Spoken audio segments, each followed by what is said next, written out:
on home to the asylum. Never alone in the asylum. Anarchy ruled, it was wild, but through it all you never smiled. Joke's on you, I'm in your head, so look who's laughing now. Remember in Arkham City, I killed your girl, so pretty. That was the night you let me die. But when I looked you in the eye, that's when I knew we'd be together. Look who's laughing now. I'm stuck in your head and I'm laughing. Ah, I feel you with dread and I can't stop laughing. Your parents are dead and I can't stop laughing. What else can I do? Now I'm part of you. I am the clown, prince of crime. And we've had a hell of a time. You're part of me, I'm part of you. And now there's nothing left to do. I just can't wait till I'm in control. Who'll be laughing then? I drove you round the bend and I'm laughing. I'm with you till the end and I can't stop laughing. I killed all your friends and I can't stop laughing. Oh yeah, I think I can taste your fear. Now that my time is near, I'm in your blood, I'm so alive. I only wish you'd let me drive. It won't be long till I make you kill. Who'll be laughing then? Barbara's dead and I'm laughing. Ah! Jason Todd's dead and I can't stop laughing. I'm even dead and I can't stop laughing. What else can I do? Now I'm part of you. I drove you round the bend and I'm laughing. I'm with you till the end and I can't stop laughing. I killed all your friends and I can't stop laughing. I'm cock-a-doodle-doo. All because of you. I'm stuck in your head and I'm laughing. Ah, I feel you with dread and I can't stop laughing. Your parents are dead and I can't stop laughing.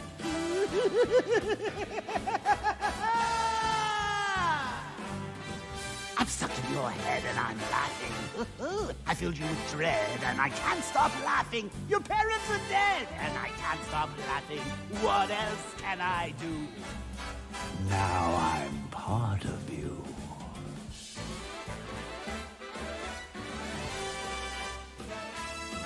There's nothing like a comeback, is there, Matt? Let's go again.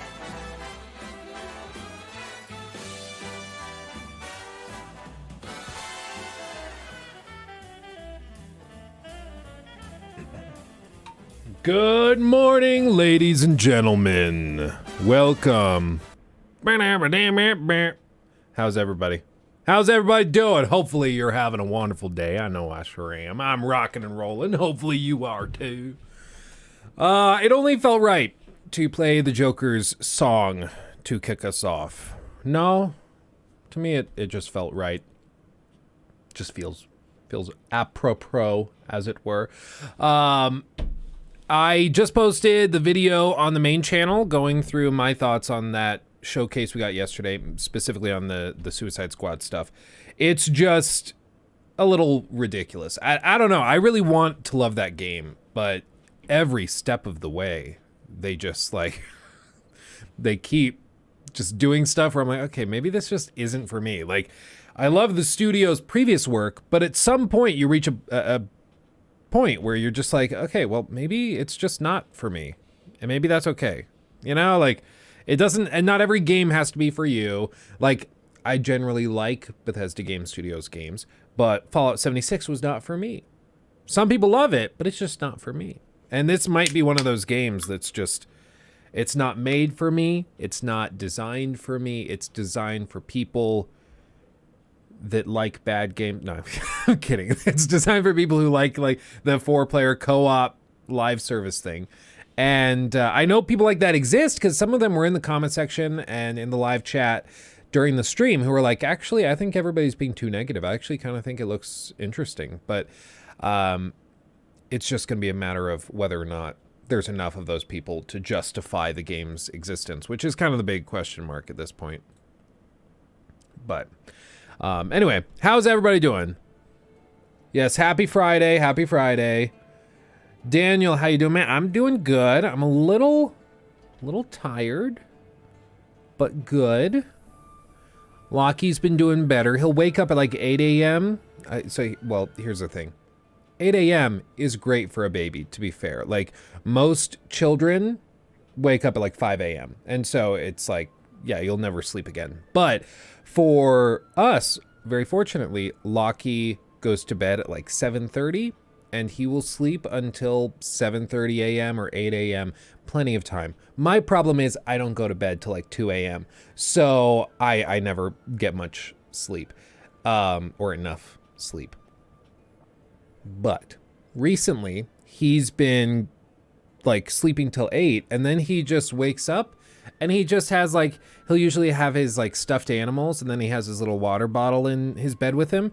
And so we'll look in on the baby monitor, and he's sitting in the bed holding his bear like a baby, feeding it the water, giving it the water.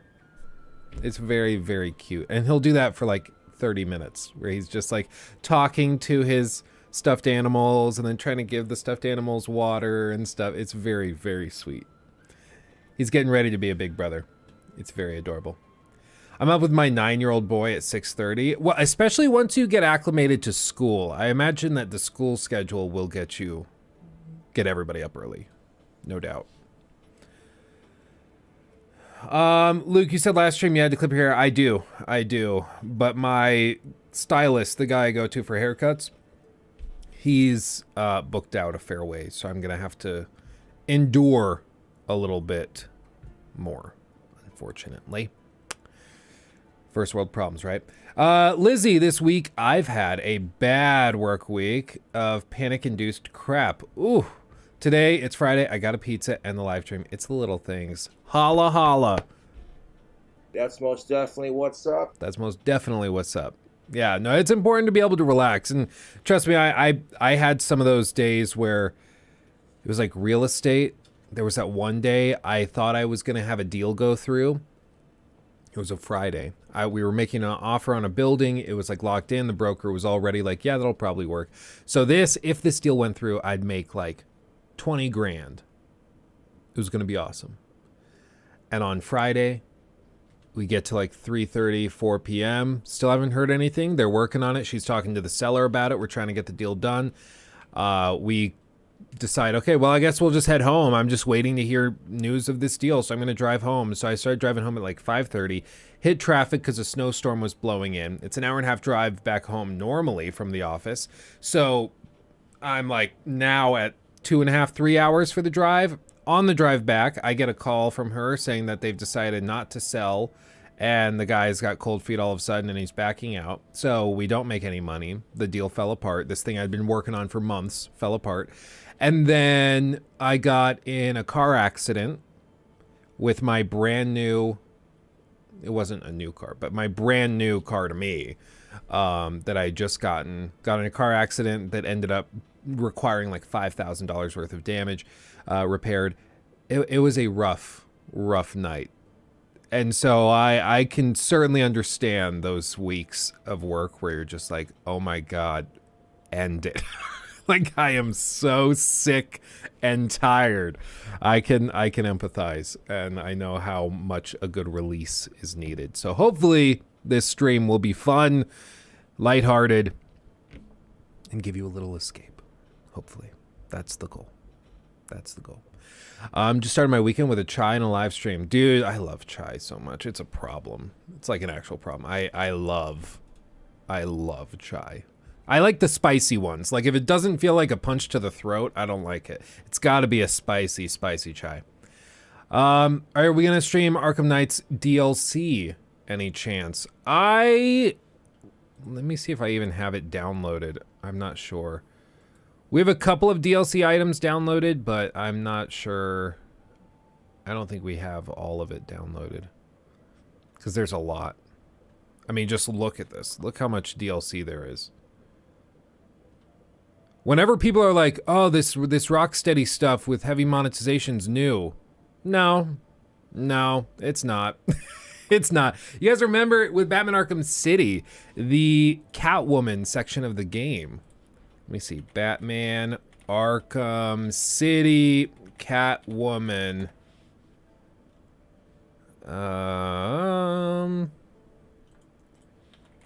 It was like GameStop. It was like a GameStop exclusive.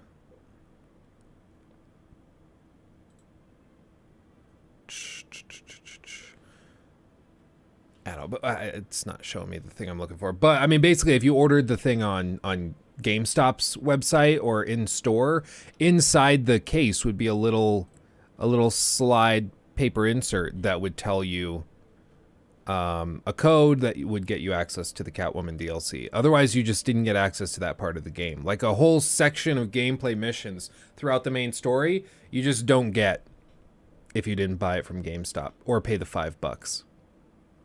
It's ridiculous. Like, that was insane back then, and nobody really remembers it for some reason. But I'm like, yeah, no, that was pretty toxic. Like, that was not okay. That was bad. Oh, man.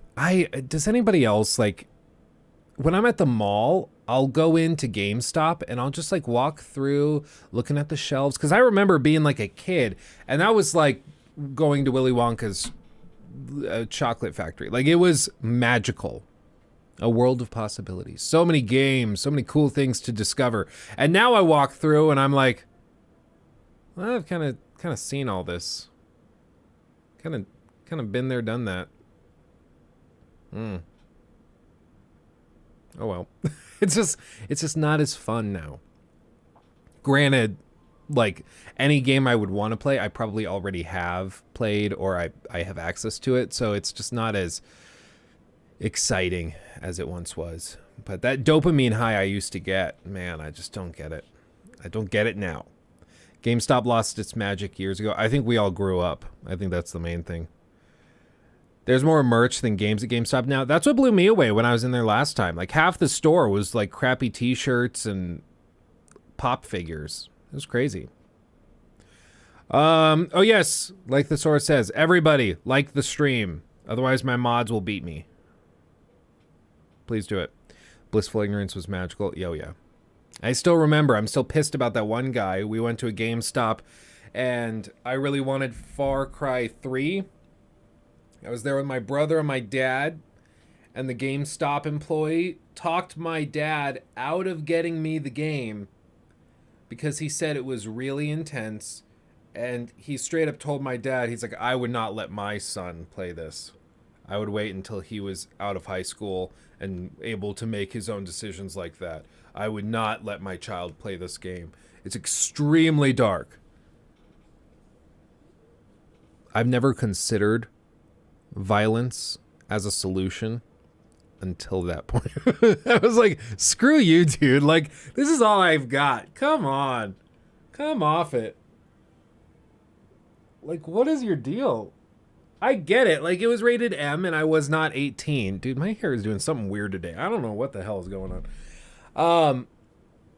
I get it. I'm not an adult, so giving me access to an M-rated game maybe is not cool. But, like, come on, dude. He's sold M-rated games to a lot of other kids, I'm sure. Like, why? Why? How's GameStop doing after that Robinhood stuff? Did their stock drop to what it was before? Not to what it was before. It's still considered a meme stock. It still trades at like something insane, like $200 a share or something. $ GME, or not 200. I meant 20. But I mean, you can see if we go back 5 years, you see, it really is worth $1. Maybe honestly, it's probably worth less. And then this happened on this day, shot up to the equivalent of like 80. And then it's been floating, bouncing around. There's some versions of it that you can get that are like bundled. So it's like a 10 share conglomerate. But yeah, Best Buy also has been all over the place. I don't know, man. But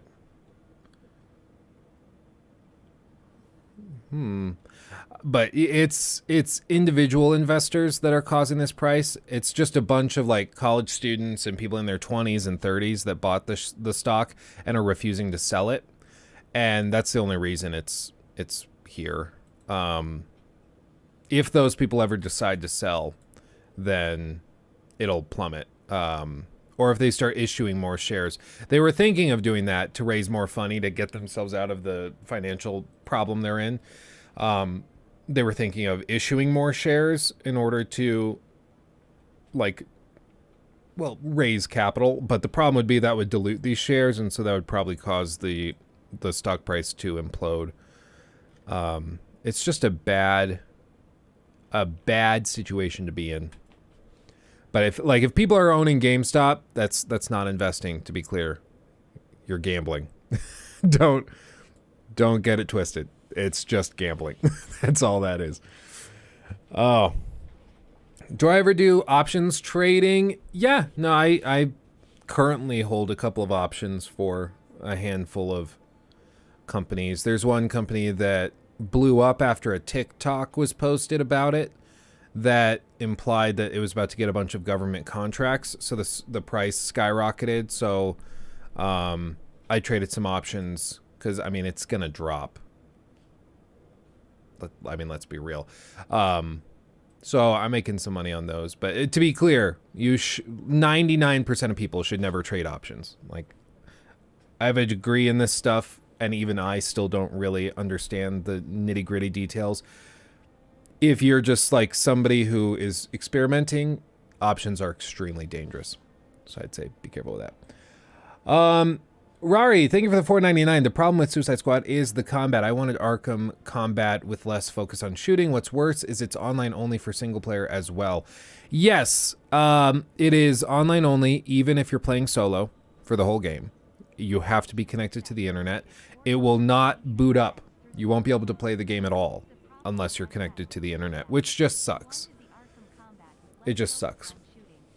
If you don't have a consistent internet connection, if you don't have, like, if you're deployed overseas, like I met somebody when I was doing real estate. He was deployed right before we, like, well, he just got back from deployment, and he was saying that he like would love to play video games. They'd play Madden, they'd play all these games together in the barracks. I'm not going to pretend to know how that stuff works or what it's called, but he said that they would like to play those games, and he was like, yeah, no, if we regularly didn't have internet connections or anything, and sometimes it was a security reason you wouldn't have internet enabled.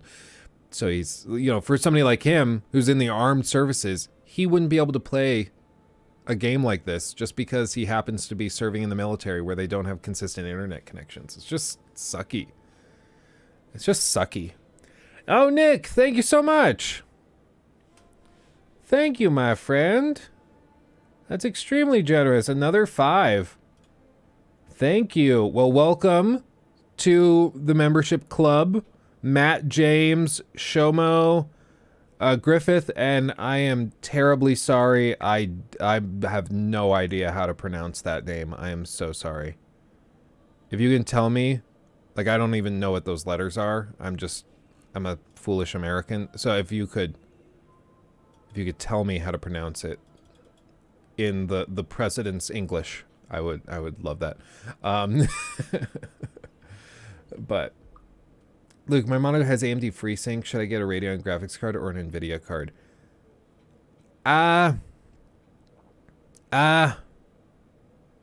mean, I'll be real. I kind of prefer Nvidia, but that's just because it's kind of what I know. So that's what I prefer. But as far as I understand it, it's not like one is clearly better than the other. It's just a matter of preference. One of the things I like about the Nvidia stuff is, of course, the native support for DLSS 3 and the frame generation stuff. AMD has their own versions of it, but in my experience, it doesn't work as well as DLSS and the frame generation.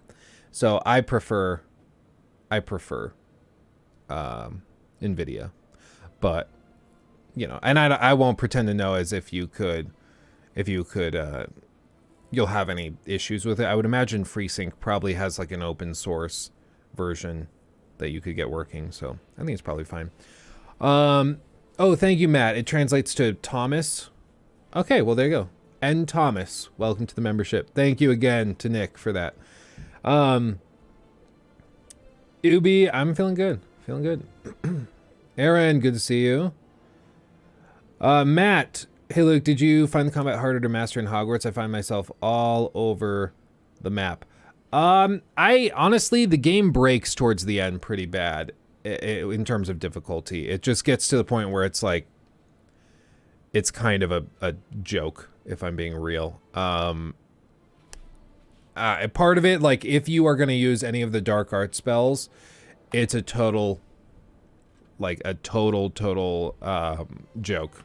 Especially if you, like, pay any attention, and you can start to break it apart a little bit more, and, like, you curse enemies, and then you can set it so Flipendo and,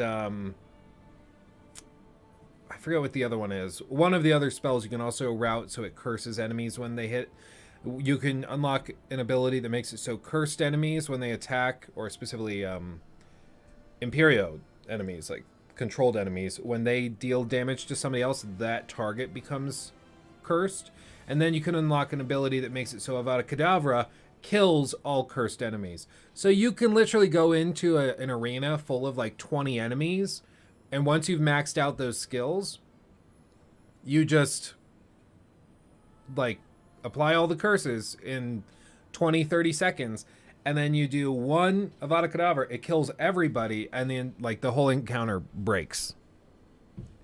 So like honestly, if you're gonna play with the forbidden curses and stuff, hard mode is kind of a must. Otherwise it's just a joke. But even that, even on hard mode, those forbidden, unforgivable curses still break the game, because the whole point of Avada Kedavra is that it kills people in one shot. So honestly, for sake of like fun in the game, probably steer clear of those. They're kind of interesting to use. I used them because I wanted to test if there was actually going to be consequences, because like towards the end of the game you'll be doing missions with like Professor Fig. This isn't a spoiler, but like, you know, you do missions with him throughout the game. But once you've unlocked those unforgivable curses, you can use them in front of him and he doesn't say a word. There's no like, I'm not gonna pretend as though I didn't see that. You know how I feel. I respect your decision. There's nothing like that. It's just ignore it. Just don't even acknowledge it, which is kind of a bummer. Well, and I agree, it should stay one shot kill, because otherwise it's not Avada Kedavra. Like, otherwise it just doesn't make sense. But it's just a matter of balance. Like, I appreciate that you can have it. I appreciate that you can use it and it affects gameplay, and then you can choose not to use it. I was just hoping there'd be more consequences for it, because even in like the final quest, which I won't discuss, you know, because of spoilers, but even in the final quest, when there should be discussions about you using Avada Kedavra like it's nothing, nobody says a word, and it's just awkward. It's weird. Rari, if I ever make a video game, the difficulty will rise as you progress through the story. It's basic video game 101. There needs to be challenge. Well, yeah, and even if you have it level gated, like a great example, we've got this Witcher background music going. In The Witcher 3, they just have zones that are full of higher level enemies. Just is what it is. You want to go to Skellige, you got to be level 16. If you go there too early, you will get one-shotted by everything. So if you want to do well, you gotta be the proper level. And that is what it is. Let's see. I like the game, but from a viewer point of view, I didn't buy it, and I'm actually glad I didn't. I feel like I would get bored. I like the game, but from a view... Oh, I see what you mean.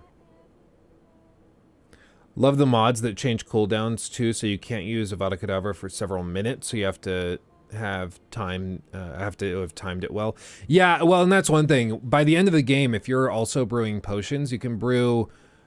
Is it the focus potion that speeds up cooldowns? So you can just like cycle Avada Kedavra over and over. Like, I appreciate that it lets you break it. I kind of like when you can break an RPG. I actually really enjoy like just going back through the Stick of Truth, because that game breaks with bleeding weapons, and it's actually really fun because you'll get to the end of the game and you've built this character that's crazy powerful if you know what you're doing, and you can 1 or 2 shot the final bosses, which is kind of satisfying. I mean, it's one of those things, like if Avada Kedavra and those spells were less useful, we'd be complaining that they're not very useful, even though they're forbidden and super powerful, allegedly. But like in this case, they're really powerful and they kind of break the combat, and now we're complaining about that. So like I can understand how no matter what they did, it's damned if you do, damned if you don't. I just would like it if you use them, at least, like, while there's not a gameplay consequence, there's a lot of gameplay benefit. I would just like it if there were more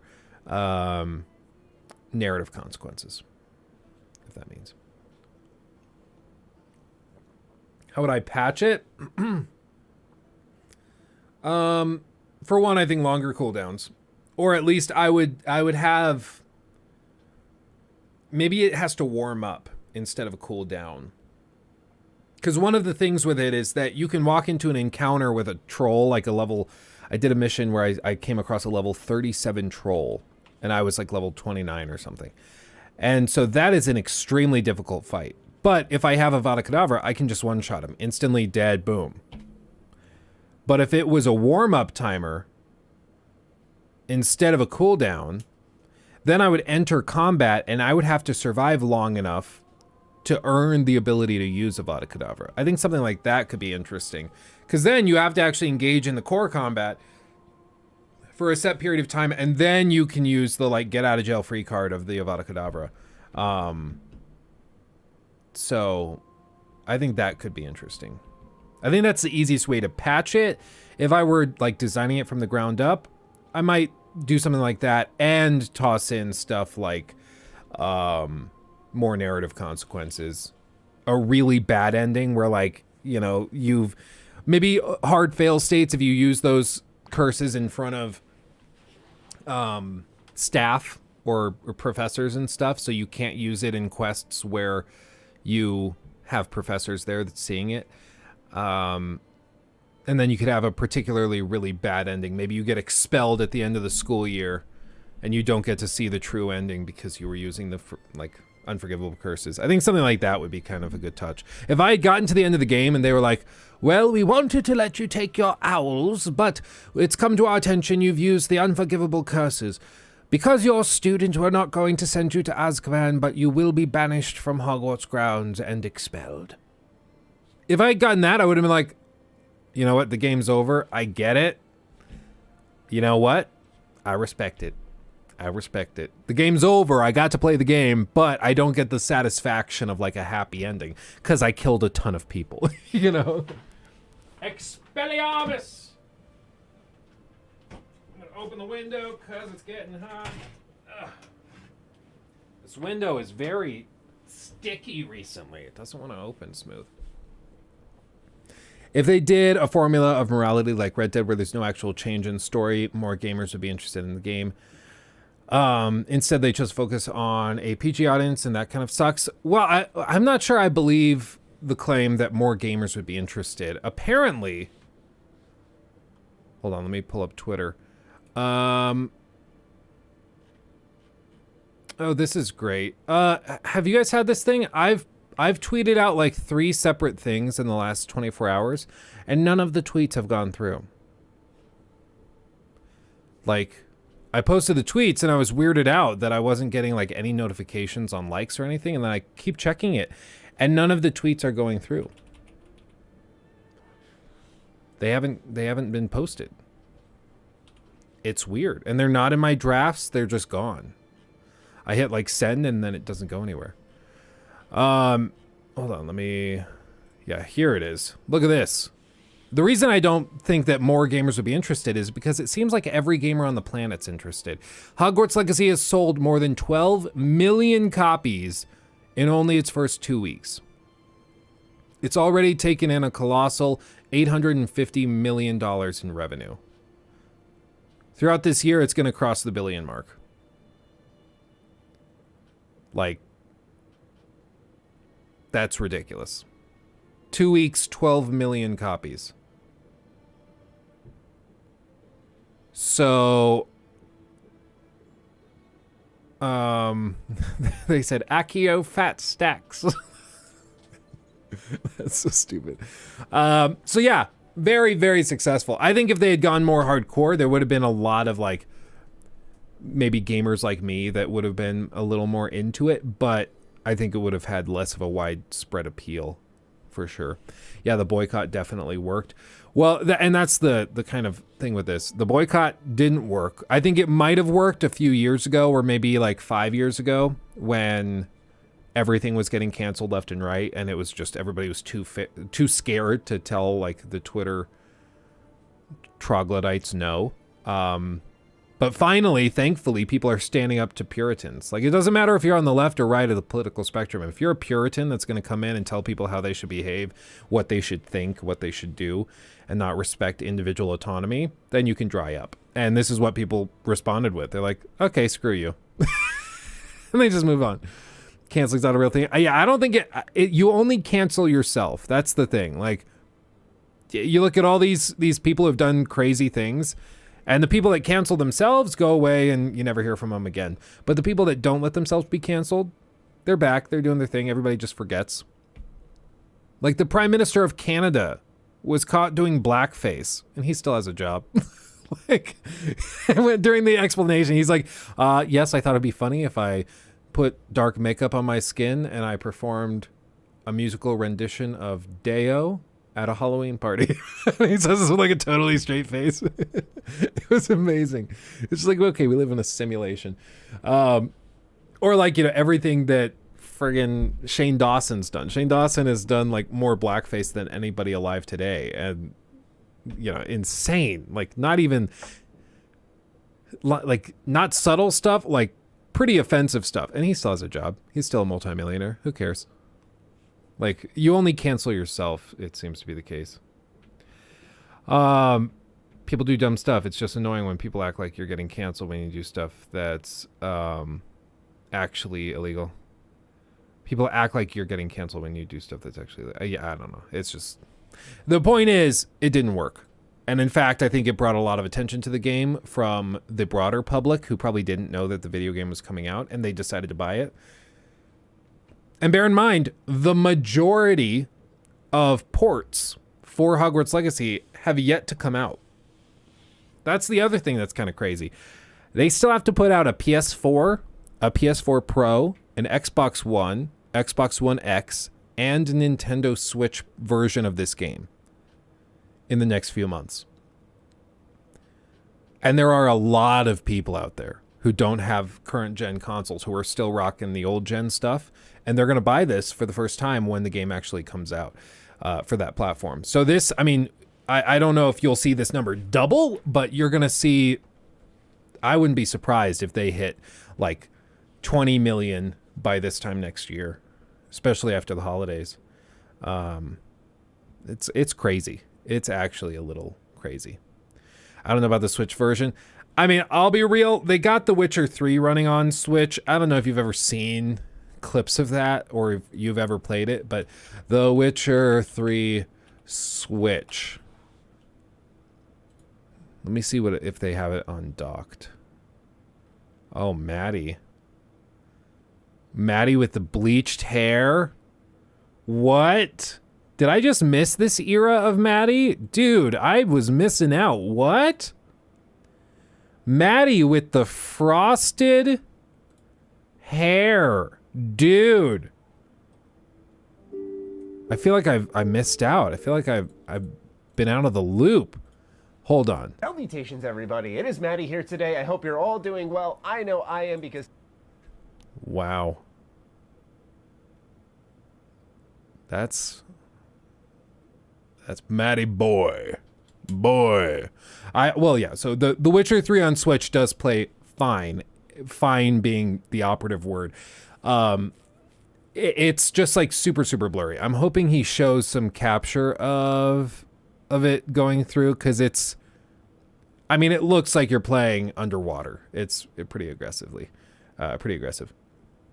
Should have bleached his eyebrows. Well, I don't know. Maybe he did it as like a charity thing where he dyed his hair blue. I told you guys one time, well, now I have to walk it back because I have to check with my wife because she might not be thrilled about it. But I was like, for a charity stream or something, or a charity something or other, I would be fine with doing like, okay, we reach this threshold and, you know, we'll donate however much money and I'll dye my hair or something. I think that would be fun. I think that'd be fine. I have to make sure Nikki's not going to like take the kids and go stay at her mom's house for a while, but I would be totally fine with that. It seems like a fun way to get money raised for charity. So I don't know if he did something like that or if he just wanted to bleach his hair. I don't know. But can we just also take a moment?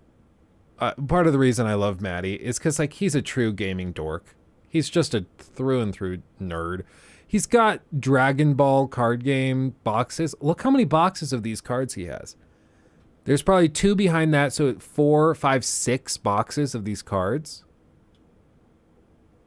The dude's a giga dork, and I love it. You know, because I've said this, a lot of gaming YouTubers, we talked about Clean Prince gaming like last week. I'm not convinced Clean Prince was like actually a gamer. I think he was just he was good at making YouTube videos, and then he just pumped them out, and he talked about games that he had never played, but he just knew how to make videos people would watch. And, but like, I don't think he was actually a gamer.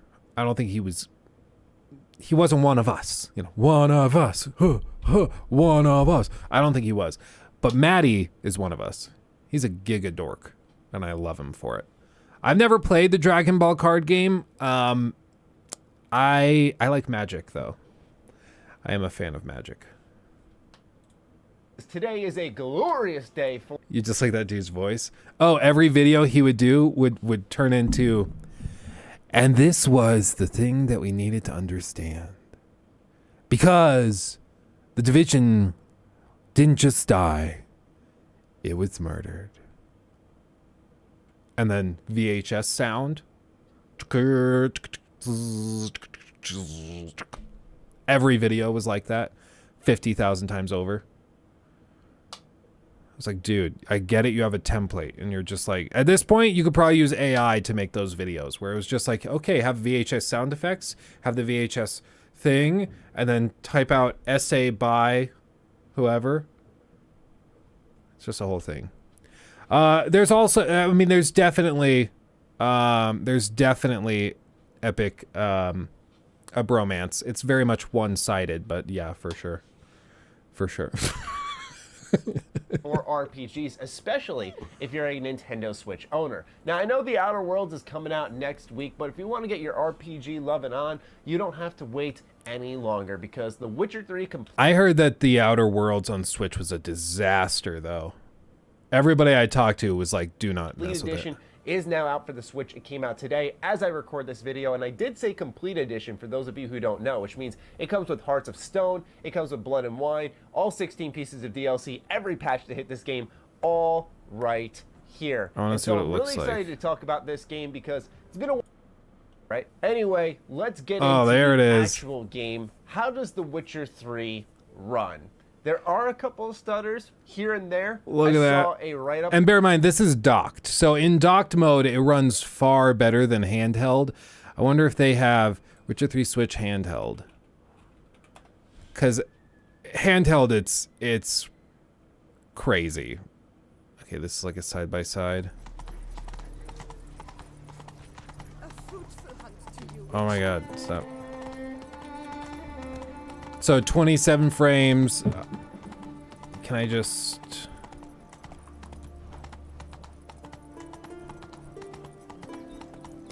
It's pretty blurry, pretty rough, but it's technically playable. Ugh.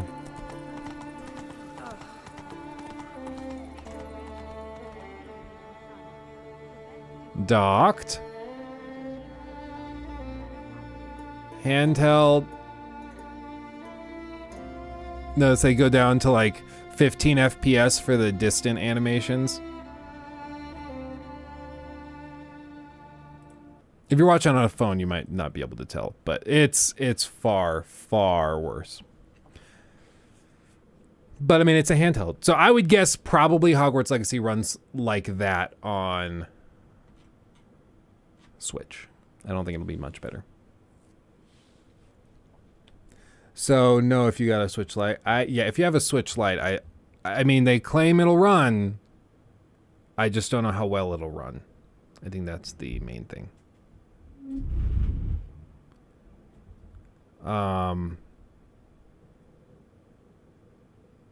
Yeah.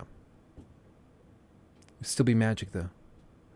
What we have is magic. I mean, it's not super terrible. It's just terrible. But I mean, again, it's a Switch game, so you shouldn't expect. I mean, at this point, the Switch is what, like 5? Yeah, 5 going on 6 years old. So I mean, it's gonna, and it was a handheld. It wasn't a powerful console in 2017 when it launched. So, you know, let me rerun this. Thank you, Rari, for another $4.99. Rari2XX donated $4.99 through Super Chat. For me, DBZ is the GOAT of anime. Dragon Ball Z. My two favorite franchises are DBZ and Sonic.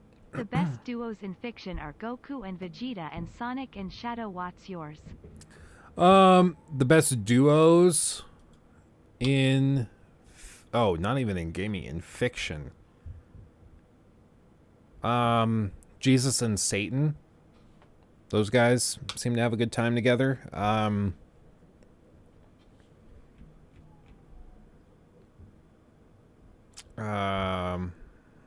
Other dynamic duos.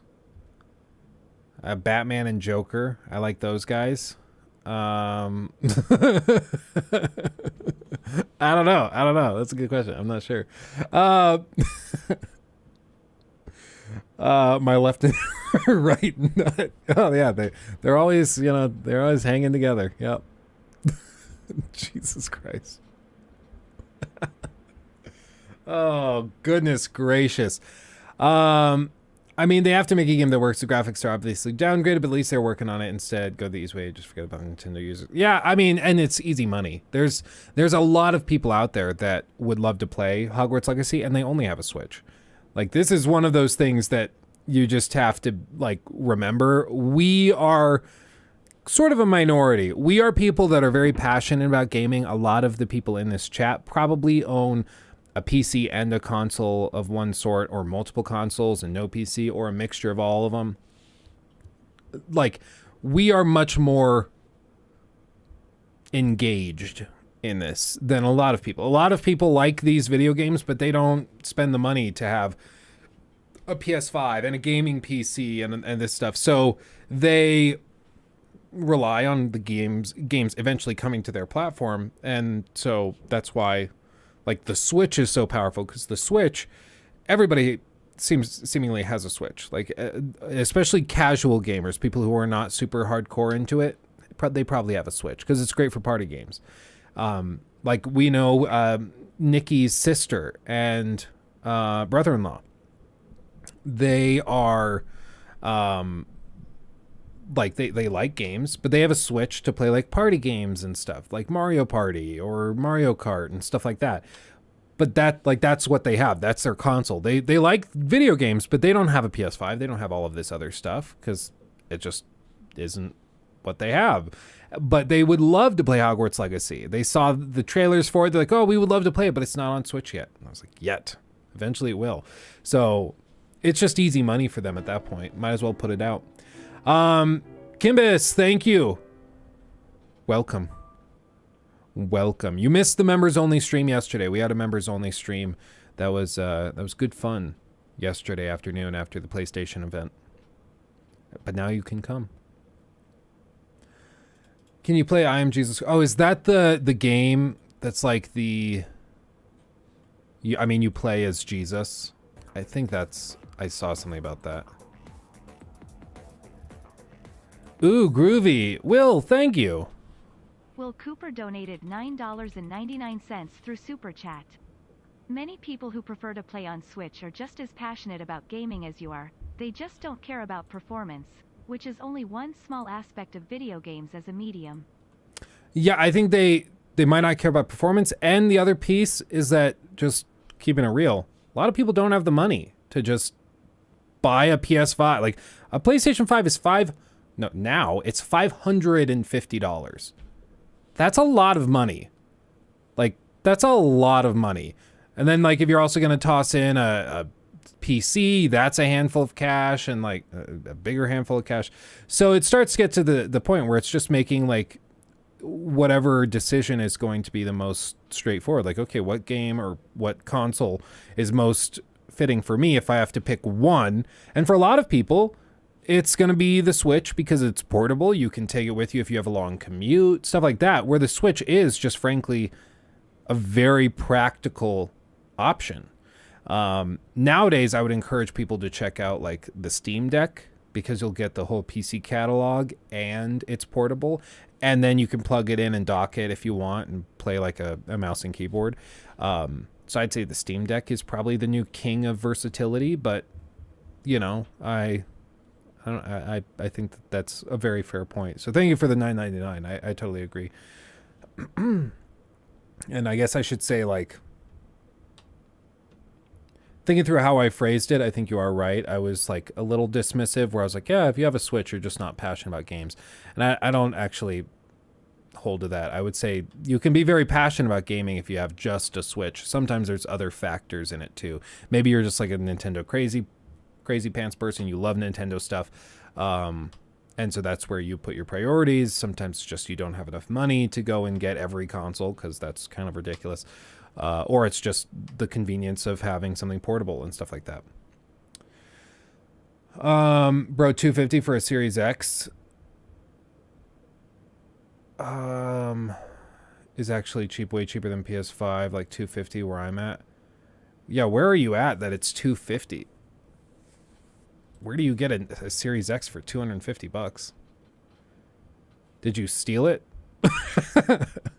Or are we talking like refurbished used ones? Because if that's the standard, okay, yeah. I mean, you can get refurbished stuff. But like the Series S, I've seen for sale for $250, but I've never seen a Series X.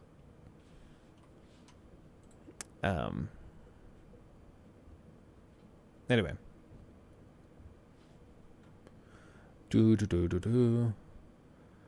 Steam Deck will be niche for a while till it's more streamlined. Yeah, well, and I will be real, the stability is still a little off. I like my Steam Deck a lot. I've been playing Hogwarts Legacy on it, and I play a lot of games on it. I played some Atomic Heart on it, all sorts of games. However, the console still has weird performance things where, like, the other night I hit the power button to put it to sleep, and the screen goes black, but the LCD backlight stays on. So it, like, the screen doesn't turn off. And to get the console to actually turn off, because the fan was still blaring, I had to hold down the power button for like 15 seconds, and then it shut itself off completely. But in doing that, I lost where I was. I didn't, you know, you can't just put it to sleep like the Switch. It's not stable enough for that, because it'll regularly crash while in sleep mode, and you have to manually restart it. Or like, what was another thing I ran into? Oh, the fan. After like owning it for 2 weeks, the fan, something happened in it, so now it makes a slight clicking sound when it revs up, which is super annoying. But it's like I could RMA the whole console or open it up and try to replace just the fan, which eventually I'll probably do. But it's like just annoying enough that you notice it a lot, but it's not annoying enough that it like harms performance or anything. And like I said, the sleep-wake functionality is super, super crappy. It does not work. And yes, I'm on the stable node of updates. I'm not using the beta versions. So eventually they'll get the software where it needs to be, and it'll be really, really smooth. And at that point, it'll be something that you could actually sell in like Best Buy, and people will buy it and not return it. Right now, I think if you were to try to sell the Steam Deck in a Best Buy or a GameStop to your average consumer, you'd get a ton of returns, because people would get it, they would try to use it, and it takes a little bit of manhandling, and you know, so I think that's going to be part of it.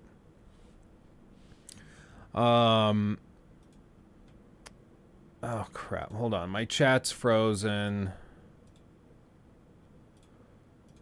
Refresh. You gotta love YouTube chat breaking casually. You gotta love it. Okay, there we go. Okay, where am I? I struggle to understand why people with good gaming PCs also buy a Series X. I mean, I'll be real. I have a Series X and the PC, and honestly, the Series X doesn't make a lot of sense if you have Game Pass Ultimate on PC as well, and a good PC, like, you know, it doesn't make a ton of sense. I will say the cross saves are super nice because I can play something on PC and then go up to the family room and keep playing. That's mainly what I've used it for. Like when I was playing Hi-Fi Rush, I could play in the living room on the big screen and then close the game, come right down here to the studio, boot the game up, and just keep going from PC and record it and stuff right where I left off. So stuff like that is really convenient, but I agree. If it's available on PC, why not just play on PC? I think it becomes useful if you have a reason to be away from your computer, which for me, I do a lot just because of the baby and the family. So it's nice to be able to move around. Let's see. Hi, it's my friend's birthday and he's a big fan of you. Could you please say happy birthday, Amine, maybe? Amine? Happy birthday. I'll do both, okay? Happy birthday, Amine. Okay, and take two. Happy birthday, Amin. I swear to God, if you come back to me and you're like, actually, the name is David, but it's just spelled that way, I'm gonna lose it. But happy birthday, my friend. Thank you for supporting. Does your wife game? Yeah, no, she games a lot. She'll come down here every once in a while and she'll ramble about Dragon Age and stuff. It's pretty hilarious. Quick resume, yeah, quick resume is awesome. Thank you. It's the second one. Okay. Happy birthday, Amin. Cheers. Thank you for supporting. Much love. There, see? Done.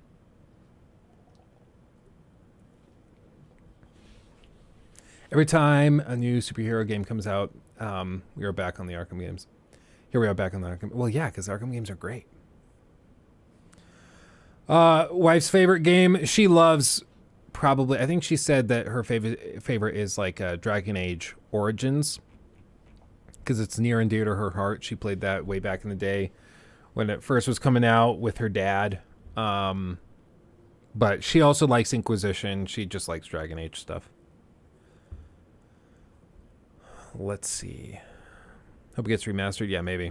Did you play Atomic Heart? Oh, yeah. Did a review of it, too.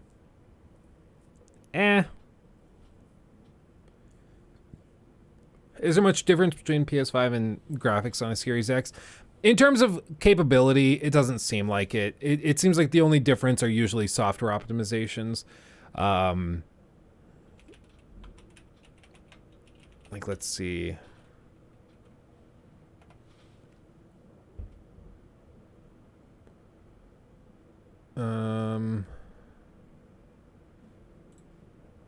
What would be a good example? Maybe like Digital Foundry doing a side-by-side. Like this, I mean, you can see performance on Series X, frame rates popping around. Then they're probably going to switch to the PlayStation 5. Yeah, Hogsmeade is always kind of rough.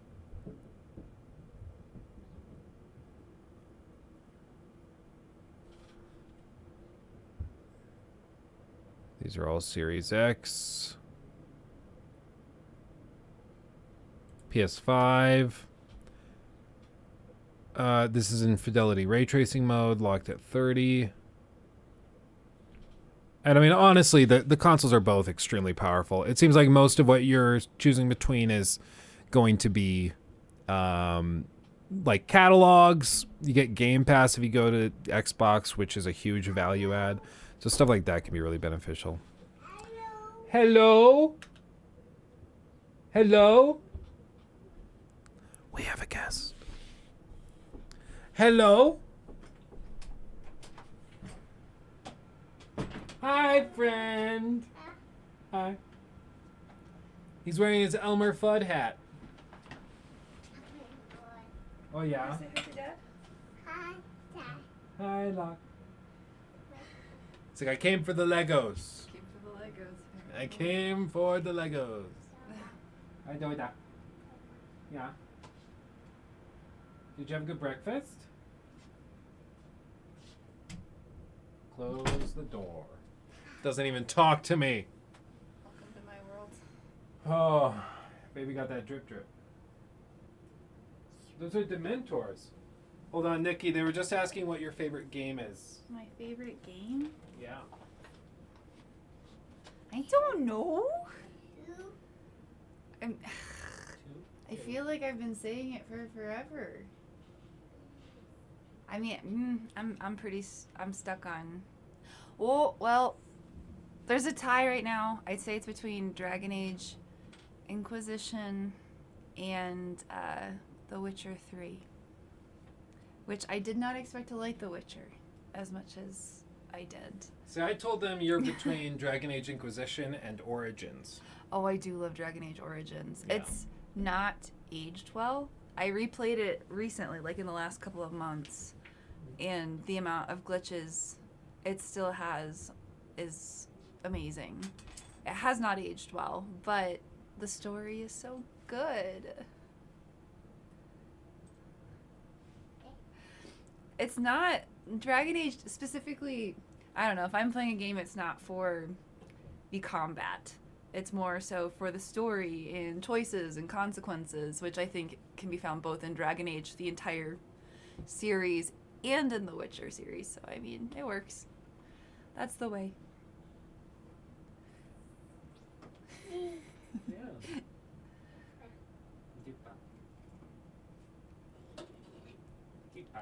I don't know what any of these buttons do. They all just say boobs. They're all labeled boobs. They're all labeled boobs. I don't know. Why are you sitting them on the floor? Lachlan is 18 months. He's 1.5. Can I hold you? Which is wild. No, I And cannot he's hold really good at saying no. you. Do I show them Or just that? ignoring you. Do hand stuffs and touch all the buttons. I mean, I really have tried to get into Mass Effect, and I think I really just need to like buckle down and get through the tutorial, but the tutorials always lose me. I think the other day I tried to play Mass Effect 3, and I just I did nearly finish Andromeda, but I kind of rage quit because it was just so boring. And Ghost of Tsushima, for some reason, it's just, I feel like I am a little ADD, and anything with like calm moments like Ghost of Tsushima where it's supposed to be beautiful, I want to skip it. She hates beauty. Apparently I hate She beauty. hates it. Oh, I haven't opened this yet. We could open this. Oh. What did you find, Lockie? On a scale from 1 to 10, how big of a nerd is Luke? That's a hard one because I'm super cool. it's super cool. I'm a total bro. Let me just say that out of all the people I've been with in my dating life, Luke was the first person that was a chess champion and didn't steal from a cash register. So I guess on that level, super nerdy. Yeah, but she dated a guy that stole from a cash register and then tried to blame her for it and get her arrested for it. She had great taste. And then I still stayed with him for a couple of months. Whew. No, Luke is lovely. Ooh.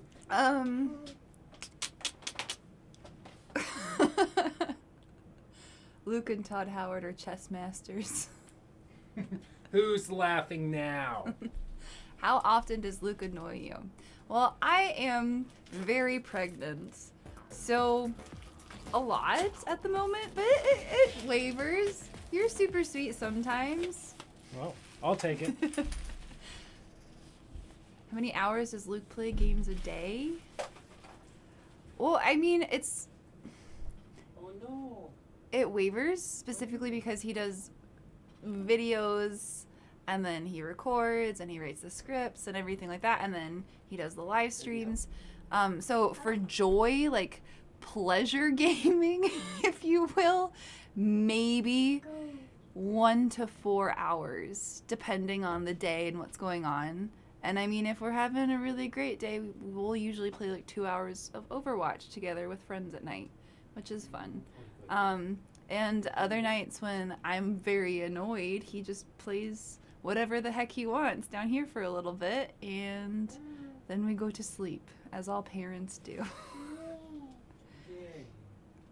Pleasure gaming. Yeah, I'm not proud of that. There was an oversight there. Why are you doing that, dude? No. He's just tearing it apart. Hold on, you broke it.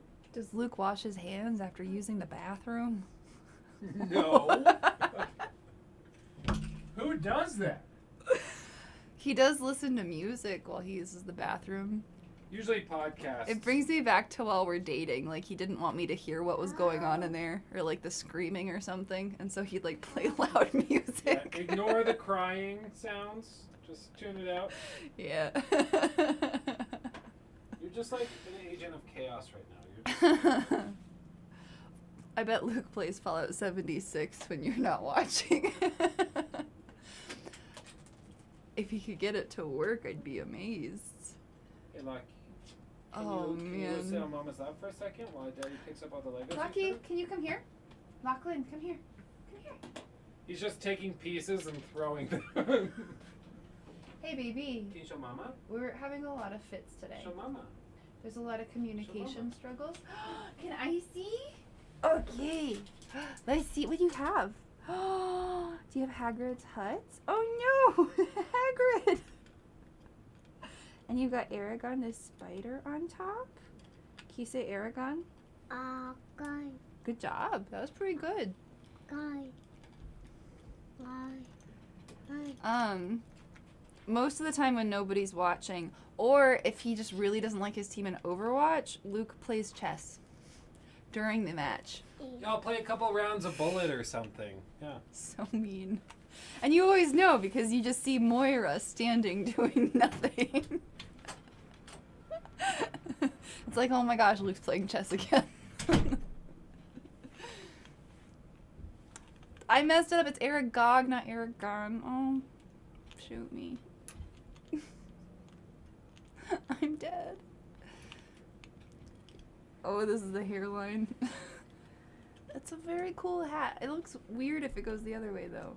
I mean, I guess it looks normal. I thought it looked weird. I've been flipping it up. Woo! Moira. Oh. I didn't know there was an Aragon game. Did you ever read those books, Luke? No. Really? We would not have been allowed to read those books. Oh, because of the magic? Yeah. That makes sense. Oh my gosh, those were the best books, though. You got some bedhead, dude. Who is that handsome guy? Who is that? Ooh, hey! Ooh, so handsome. I'm vibing! And, Sorry, that was loud. Oh, Lucky.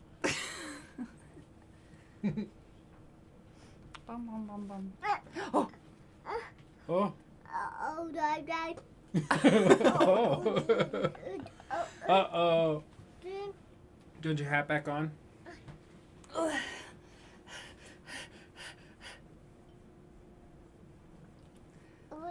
I'm gonna tickle you. I'm gonna tickle you right in the armpit.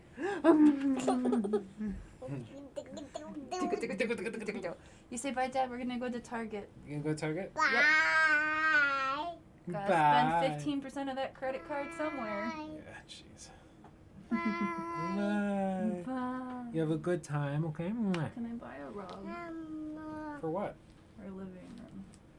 think we should. Our barren living room. I think we should get the couch and then. It just looks so sad. I know. Let's get the couch and then buy a rug. Okay, bye. Let's go. Should we take Daddy's chair? Would that be funny? Bye. Thanks for hanging. Love you. I love you. Good. See ya. Much love. Bye. Be nice to your mother. I left my wallet upstairs. Bye. That's gonna be fun. Okay. Are you saying bye to the cat outside the door? Bye. Let's go. Come on, upstairs. Oh. Let's go. Bye. Love you. What a goober. What a goofy goober he is. Ugh. Okay. Anyway. Yeah, our growing empire. Yeah. It is growing. It do be growing. Never a dull moment for real. Oh, Kerbal Space Program came out, didn't it?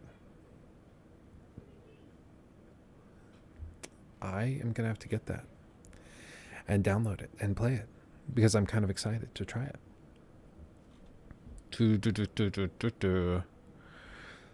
Okay. What are we dealing with? I'm trying to remember what I was doing or where we were.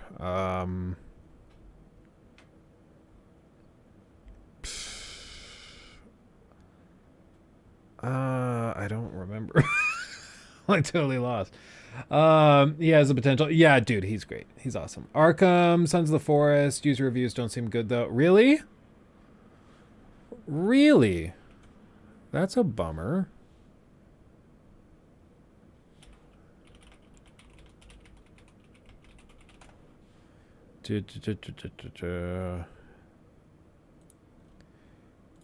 Let me hold on. What's it? Okay. Kerbal Space Program 2 reviews are mixed. Okay. Interesting. Ocular Candy. I got COVID for the first time recently. Your streams and videos make the isolation tolerable. Thank you. Oh, well, thank you for the 5. And thanks for chilling with us. We like having you too. And hopefully you are feeling better. I got COVID and the version I got, I don't remember which, like if it was Delta or Omicron, I don't remember which one. But when I got COVID, it felt like I had a throat full of thumbtacks. Like I went to the doctor because I had taken an at-home test and it was like, it came back negative. So I was like, okay, so it's probably not COVID. So I went to the urgent care and was just like, yeah, my throat is like killing me. And he like looked at it, asked me to take another COVID test or whatever. One of the like deep ones that is very, very accurate instead of the spit tests, which are not very accurate. And he, of course, I came back positive, but he said also I probably need to take an oral steroid. So just a steroid that you drink. And he said I needed to do that to protect my throat and vocal cords. Otherwise, I could suffer permanent vocal damage from COVID stuff, which is insane. Like, if I hadn't gone to the doctor and gotten that steroid, he was saying it was likely that I would probably have a permanently altered voice. I was like, yeah, that's not good because I kind of need my voice for my job. So, yeah, I don't like that. Why does it feel like a cold hits worse than COVID? I think it depends on who you are or what version of COVID that you get, which variant. Because the version I got was horrible. But just like, it wasn't with a cough. I didn't really have a cough. But I had a fever and this horrible sore throat. And apparently that was one of the variants. It's like it didn't hit you like a cough, like the dry cough thing. But it would hit your throat, which is weird. Yeah, literally a skill issue. Okay, hold on. I guess, Jacob, we can turn this Kerbal Space Program thing into a clip. So I'll start at the top and we'll kind of build into it.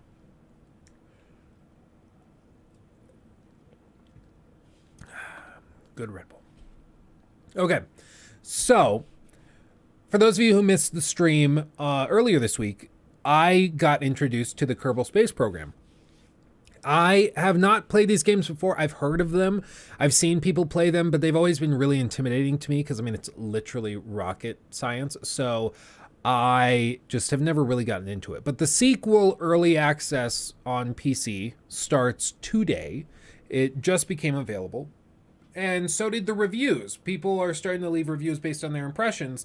And so I figured we would check them out and just see what it looks like. Because why not, right? What could possibly go wrong? Apparently, reviews are mixed. Only 45% of the just under 1,400 reviews from users are positive. Let's see why. What they say, honestly, for the price point, this is after 3 hours, by the way. Whoops. Honestly, for the price point, it's not really acceptable. 1, very poor performance. 2, no content that's not available on KSP1 without mods. And honestly, it doesn't even cover all of the content of the base game of KSP1 yet. 3, it's $50. Honestly, I think the only thing going for it is the potential it has, but as of now, it's less than KSP1 with worse performance. I will do another review later down the line when it's more comparable to the original. Interesting. This one, this is after less than an hour, to be fair. I say this with a really heavy heart, but KSP2 is not ready for early access by a long shot. Short and simple, you are not buying a game that is at the level of KSP1 with the promise of more. You are not even buying a game that is at the level of KSP1 beta with the promise of more. What you're buying is a tech demo that is generously at the level of KSP1 Alpha 0.7 around 2011. That's pretty hardcore. You are not even likely to get to the point where the missing features versus KSP1 are going to be an issue for you, because finding a fitting description for the current level of technical debt on this project lays, not to put too fine a point on it, a heavier burden upon the logical and semantic resources of the English language than they can reasonably be expected to bear. This guy's he's an eloquent writer. It's kind of interesting. There's a couple of typos, but it's the structure and the phrasing is very, very interesting. Writes well. This 1.7 hours the week before release was a bad sign. Sadly, all the fears of bad performance are absolutely true. No matter if it is early access or not, it's a paid product. Sub 60 FPS despite using recommended settings at 1440p with a 3080, 10 gigs of VRAM. 40 to 50 FPS on launch pad in space, 20 to 30 during launch with dips below 20. All of this with very bare minimum orbital rocket made of 46 parts. That is absolutely depressing. The first game I had an excuse coming out, for coming out in a similar state. It was one man over 8 months. This thing is a product of a large team over at the very least 3 years. This is unacceptable. Okay, well, I mean, people are saying that it just isn't where it needs to be. That it's rough. I mean, if we play this, we'll be running it on a freaking supercomputer. But maybe we try it. Do we try it? It's probably not a huge game, I would guess. Purchase? Why not, right?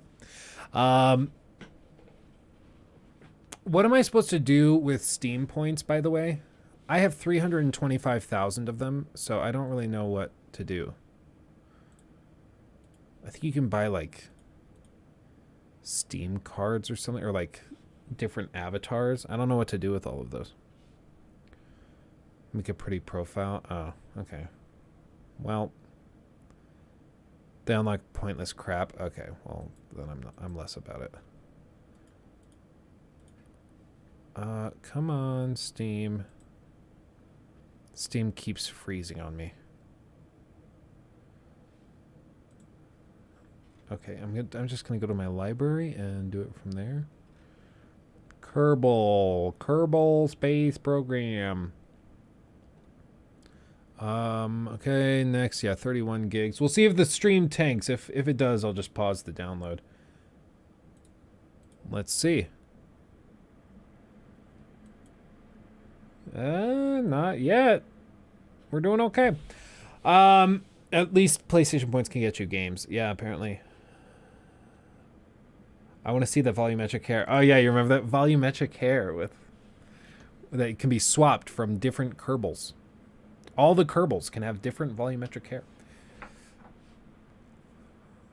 I mean, nothing will beat just good old credit card points, though. My American Express, I can just, like, pay off the bill for the credit card with the points. It's great.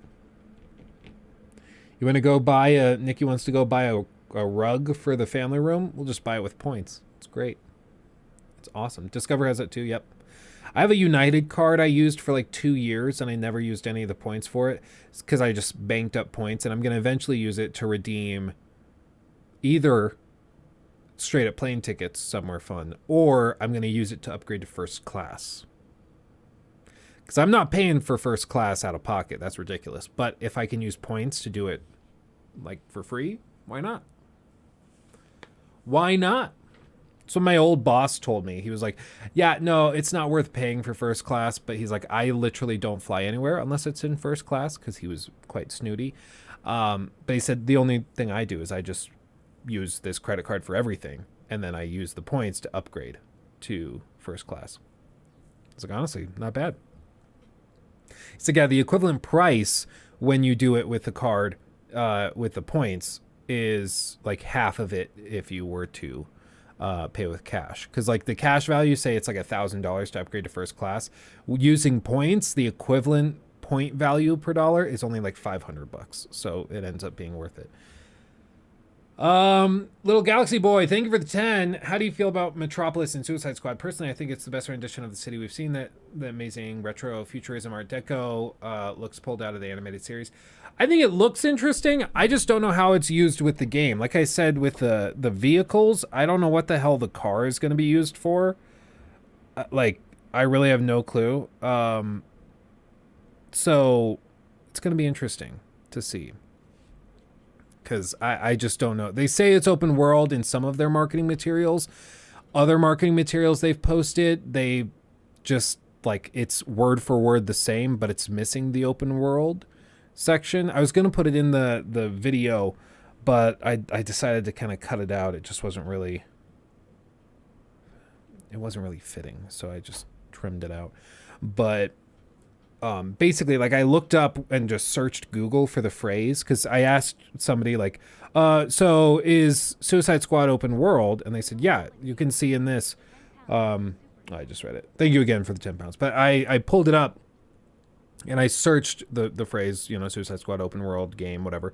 And it's from a posting from Warner Brothers that they sent to certain media outlets to put in their articles. But when you take that text and you copy and paste it into Google to do a reverse search, there's multiple articles with that phrase, that paragraph, copy and pasted word for word, but it's just like 2 or 3 words are cut out. And those 2-3 words are like, or more than that, but it's like, you know, they cut out open world, or they cut out set in an open world metropolis, and they cut that out and it just says set in metropolis.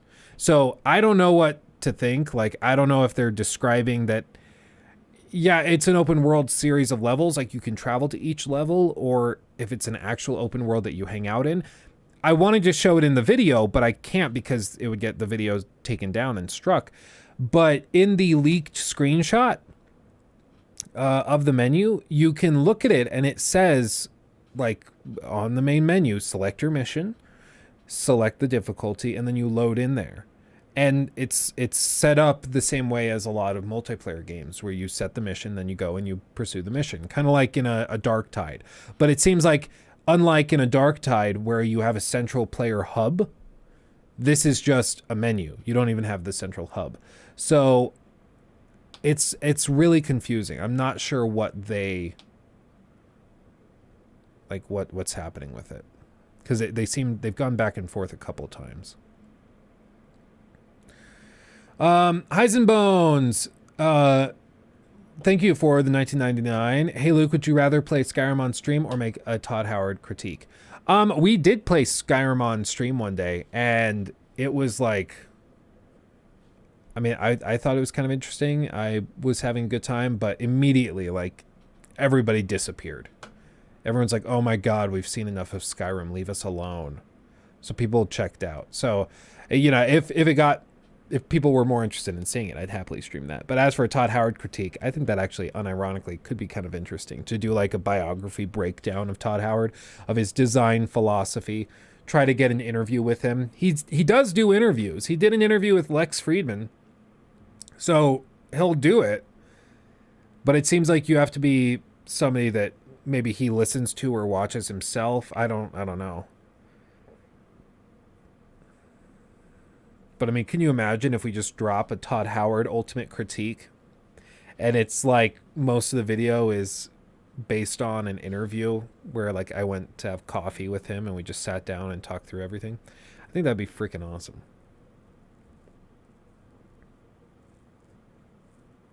I think it'd be awesome. Oh, the book? Yeah, I forgot to show that. Let me angle this down a little bit. Focus that. Okay, you ready?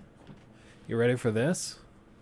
This is the Hogwarts Legacy, the art and making of book. That's what it is. They should have hired me to do the unboxing. Oh, it's like, I was making it way harder than it has to be. Okay. And then if we open it up, I have not looked in here. I have no idea what's in here. Gold. Portkey Games. It's going to be all the concept art. Chapter 1, the first mission.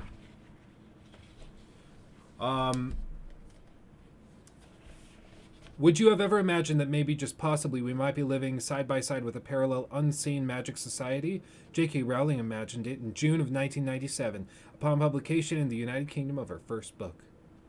Little breakdown of the origins of Harry Potter, all the art. Why didn't we get this? I mean, I think we got like a version of this, but like, why don't we get that at Universal Studios? Like a pumpkin nightmare. Looks great. All of the artwork. Where our story starts. Character designs. Early artwork for character designs. The open world. Jabold, Ollivander. I just find it fascinating. Like, you can see all this artwork, and then now we've gotten the game, we can see the game and it matches. But when this was originally designed, you know, they were just drawing stuff. They were trying to come up with it.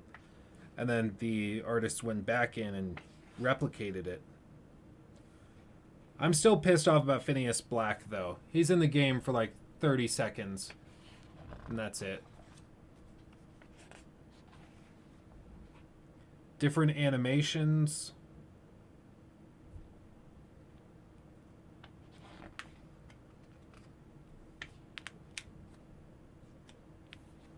I think what I'm going to do is I'm going to go through this book and I'm going to see if there's anything really unique in here that's worth bringing up in the critique. Because why not? Like in this, it says, a cinematic or cutscene is a non-interactive pre-rendered video sequence that breaks up the gameplay. Quote, the goal of a cinematic is to deliver critical story information that is required for establishing character and story and for setting up future gameplay context, explains cinematic director and manager Nathan Hendrickson. He continues, quote, if a cinematic doesn't serve the story or if it would work better in the hands of the player, we always lean towards player control. Sometimes, for one reason or another, gameplay requirements cannot be achieved, and that is when Hendrickson adds, quote, cinematics can hop in and help bridge the gap. So there's a bunch of interesting little stuff in here about the design process. Yeah, this is a whole breakdown of the open world design. why they built it in the way they did.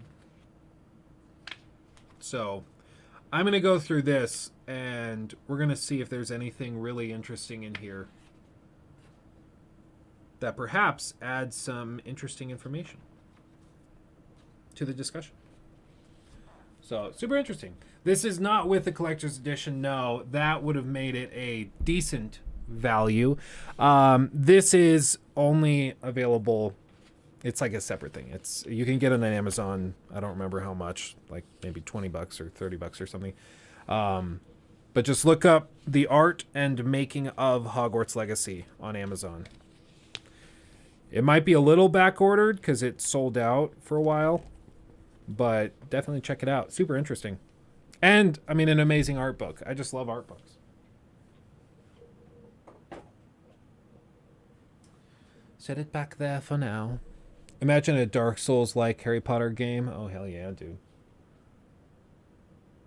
I mean, they did come out and they said that they view Hogwarts Legacy as a, quote, long-term franchise. So, allegedly, they will be doing that. They will be working on it in the future. I don't know why. We've been getting these random frame drops where, like, it's odd. The Streamlabs, you know, they have a counter in Streamlabs where it doesn't show frames dropping, but like it doesn't think it's dropped any frames, but on the FPS counter it drops frames. It's really, really weird. It's really, really weird.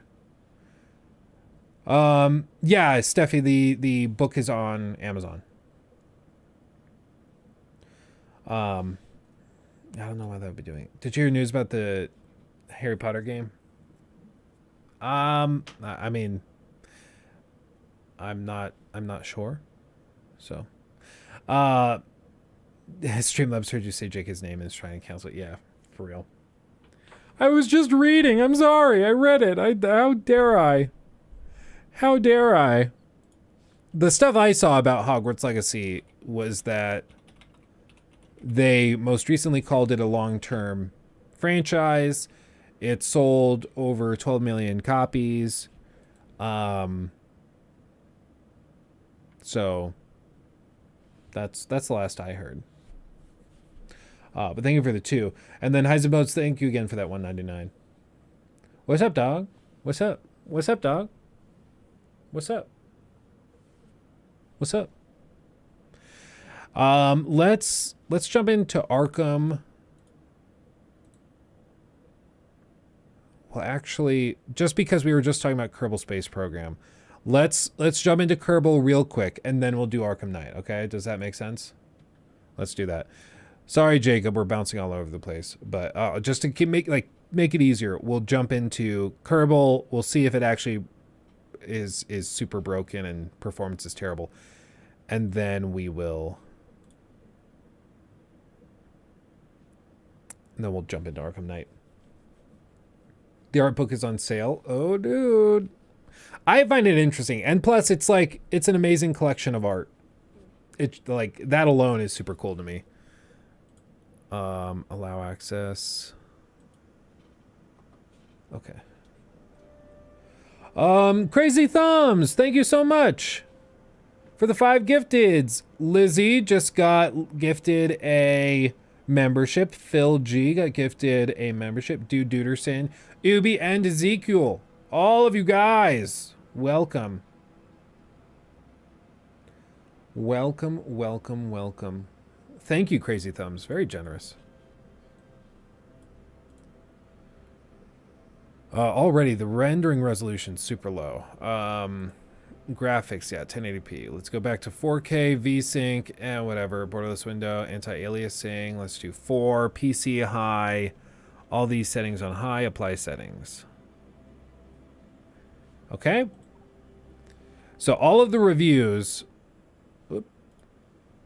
all of the reviews are saying... Let's go to 8, actually. All the reviews are saying that it is a super broken game. It's like super sluggish. The performance is terrible. I mean, right now we're looking okay, but let's just go into this. Start a new campaign. I don't care. Let's just get into it.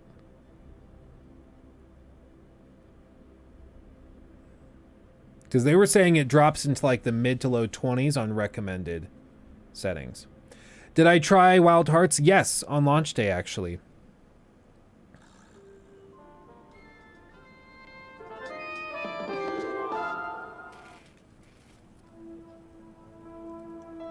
Your new space program, leaping forward into the cosmos.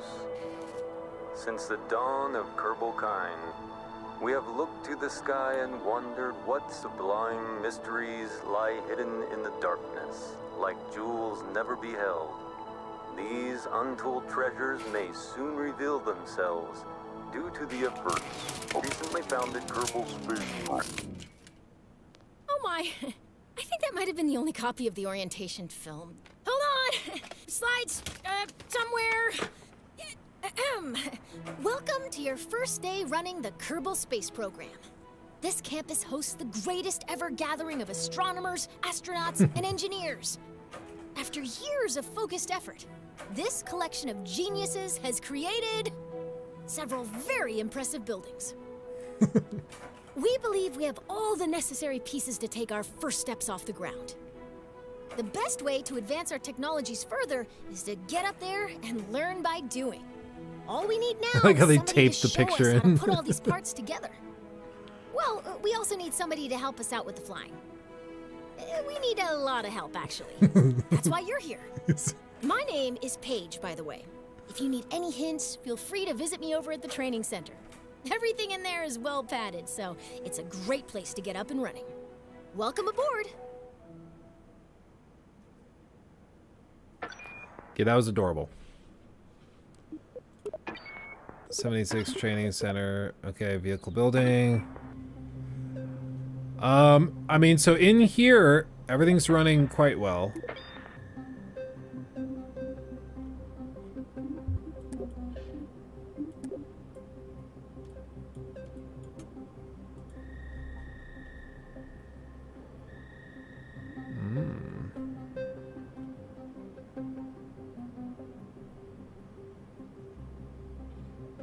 Okay. Green icon at launch assembly. It goes out. Okay.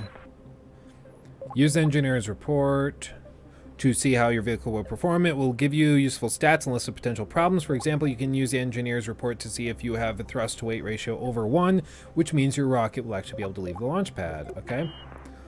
Trip planner. You use it to plot your destination. Okay.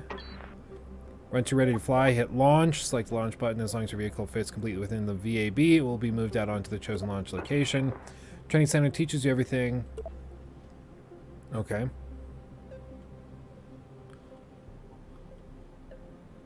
Okay, pod.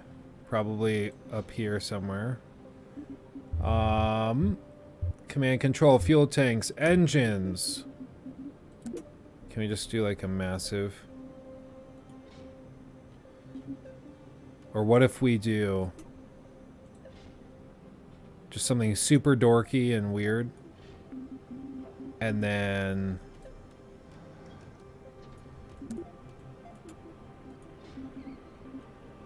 Ooh, hydrogen. We can do hydrogen engines. That's fun.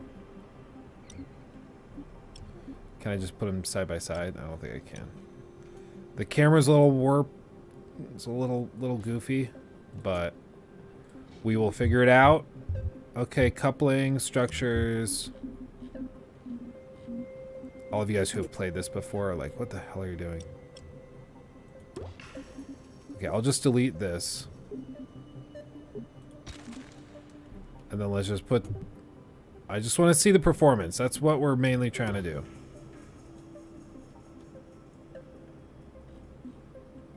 Oh, God. Oh, God. Okay, you go here. You move over there. I'll put you back here. Okay. You go up there. This is great. And we're just going to blow it up.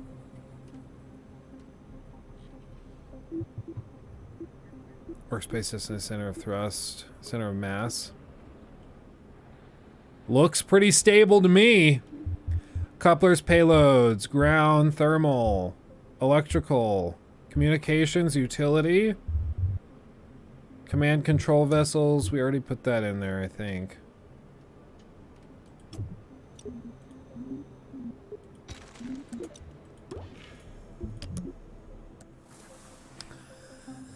I'm sure it's fine. Look at, he's so happy. Oh, I love it. So in that moment, yeah, frames dropped, but nothing crazy.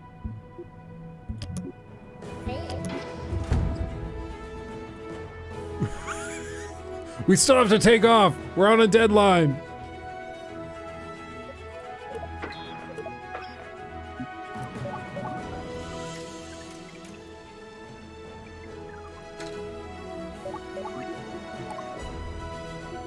Okay. We didn't make it, boys. We didn't make it. Map, can I cancel the launch? How do I do that? It didn't work. Save game, revert to launch. Revert. Okay, confirm, revert.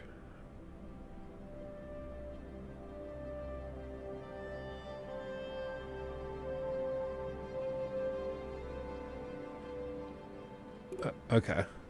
Well, so what I will say is, like, I was braced for this to just be like, you know, no matter what you run, it's at 20 FPS. What it seems like is it's actually running decently high on GPU utilization. CPU utilization is like non-existent. RAM is being used.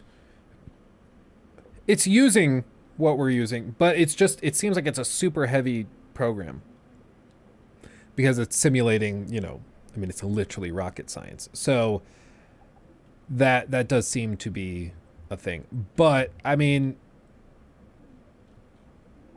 it's not like, it's not unplayable. Granted, again, I have a freaking 4090, so this is not a test that will mean much to many people. Vehicle assembly building. Do they have like a pre-made one that I can just launch? Single player, default, name, delete, campaign, load game. Settings, extra, credits, no. Can you really? I thought there was a sandbox mode. Start a new campaign. I don't know. I'm gonna, what we'll probably do is I will play this off stream and I'll get to the point where I at least know how the game works. And then we'll go there. Yes, top right corner when you're in the VAB. Okay, hold on. Let me try that. If they have pre-built ships, then I'll just do that. Because maybe it's only when the engines kick on that it breaks.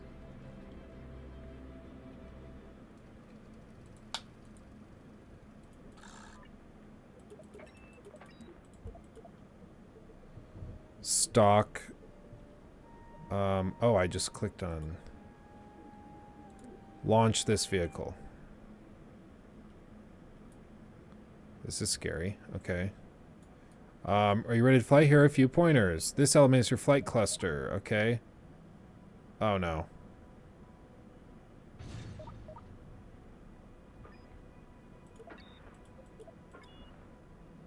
Okay. Well, can I reset? Revert to launch. Confirm revert.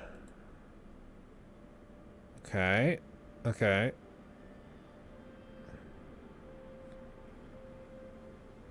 Just go. Just go. Just go. I want to go.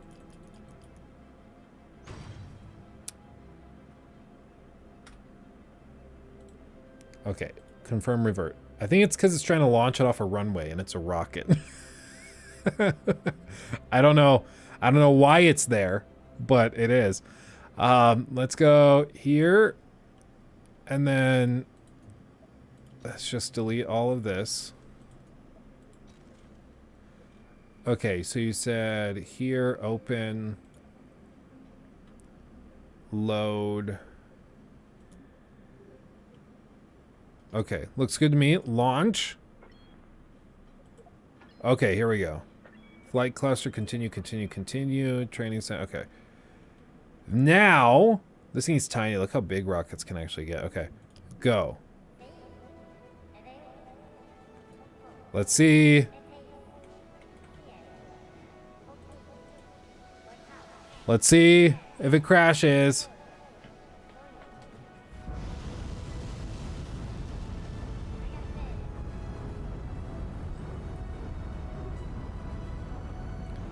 It's doing the thing. On a 4090, it's sitting in the 50s. So I could see how on like human hardware, this could be like aggressive.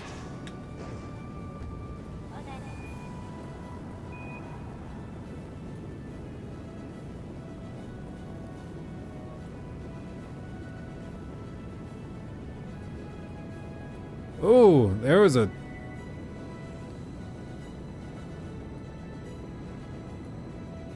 Love it.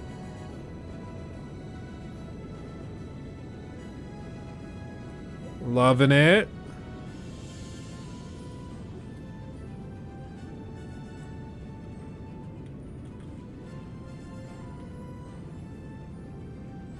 Oh, and you can kind of steer it.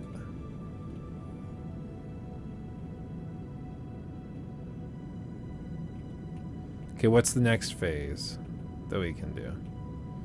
If we tilt that down. We're still gaining altitude.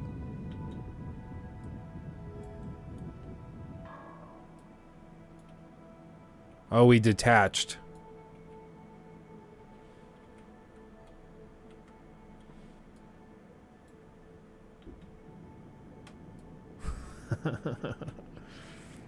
Let's head straight down.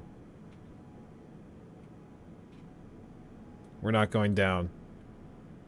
We're in trouble. This is so stupid.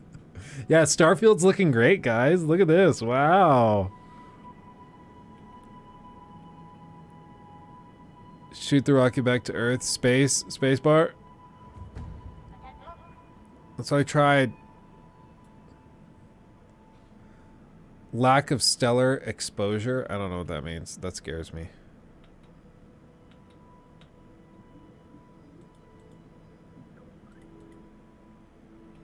Oh, here we go. We just had to speed it up a little bit. It just takes so much time because, you know, we're on a freaking planet-sized planet. Okay, then we rotate like this. Oh, Spec Ops, thank you. And Spec Ops, I have not forgotten to check my email. I actually have set aside a bunch of time to do that later today. I'm just very behind on email stuff. Okay. Parachute deploying. There's the ocean beneath us. If we speed it up.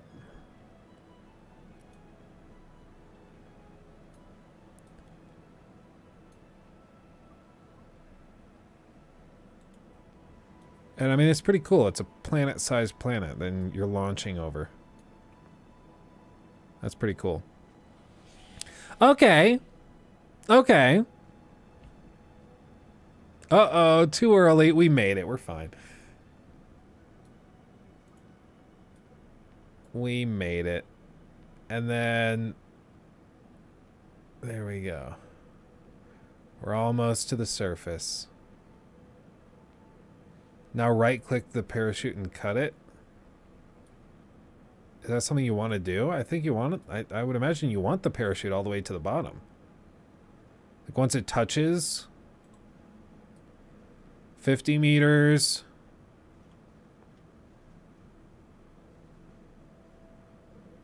Ten. Cut.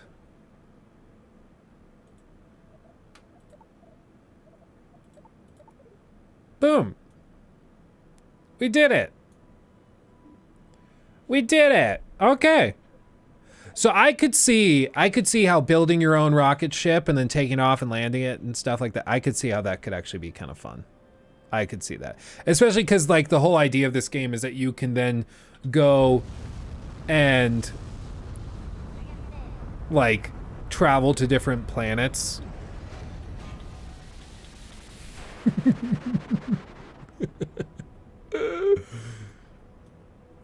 Just everything. Abandon it all. Oh my god. And then he's fine. Yeah, I could see having some stupid fun with this. Yeah, it doesn't run great. On a 4090, it's serviceable, but if you were running this with anything less than a 4090, I can see how you'd be at like 20 frames for most of that. Where's the Jeff Bezos shaped rocket?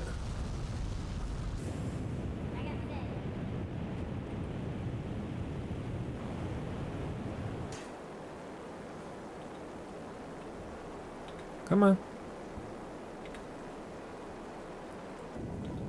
There we go. It wouldn't do it while I was at the higher speed. Yeah, I could see an actual joystick being useful for this.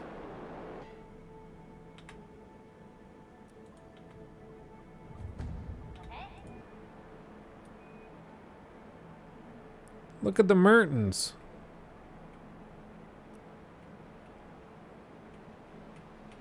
I wanna land over here. Oh, see how he's getting all screwed up because of the G-force? He's like, oh my god, stop it. I wanna land in the mountain range. Let's see how mountainous these mountains are.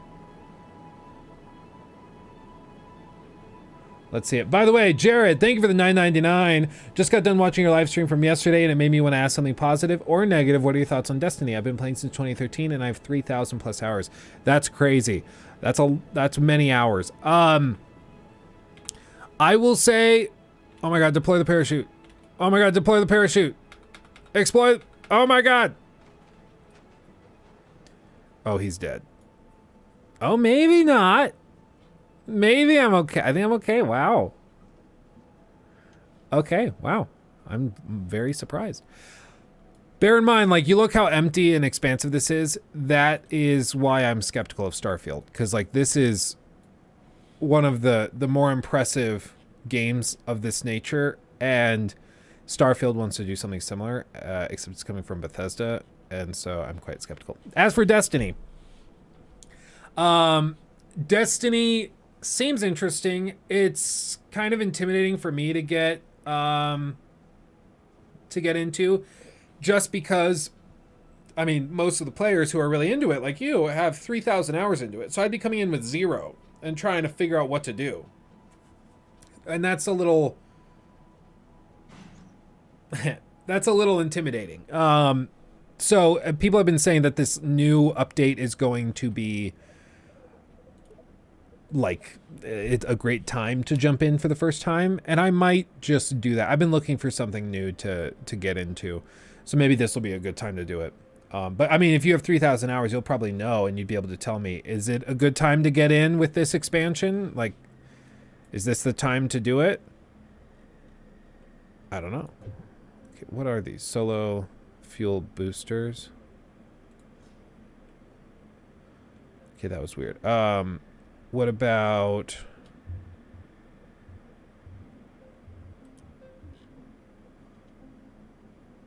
jet engines, xenon, hydrogen? Let's see. Fuel tanks. Do I have to attach the fuel tanks to anything, or can I just like go for it? Like, do I have to use cables to connect them, or can I just...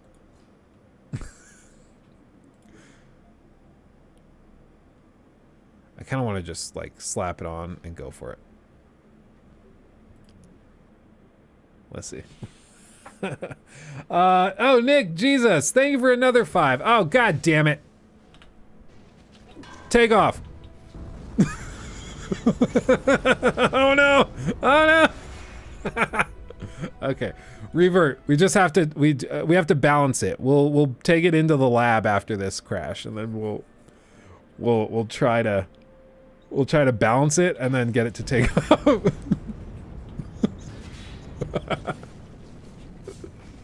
He survived! He made it! Honestly, it could have gone a lot worse. Let's be honest, it could have been a lot worse. Let's see. Again, thank you, Nick, for the 5 gifteds. That's very generous of you. Thank you. As for Heisenbones, thank you again for the 199. Luke, you should upgrade or make the ship goofy. I will do that just now. They must attach by touch or fuel line. Okay, so that thing basically doesn't have... Let me swap these. Put him on the bottom. And so they have to touch. Okay, hold on. This goes there. This I'll get rid of. And then they have to be touching.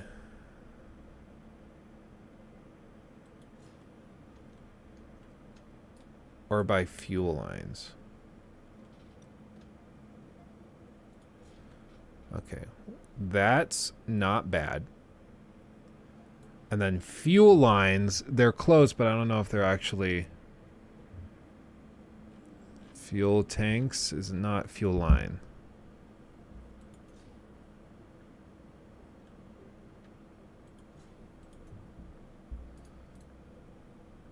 Oh, come on.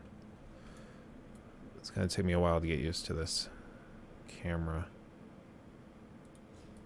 Okay, and then fuel line, boop to boop. Maybe. It's not falling over. I'll take it. Here we go. Okay, you ready?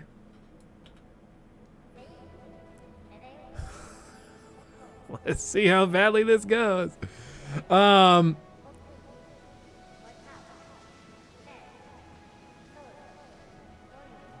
Maybe.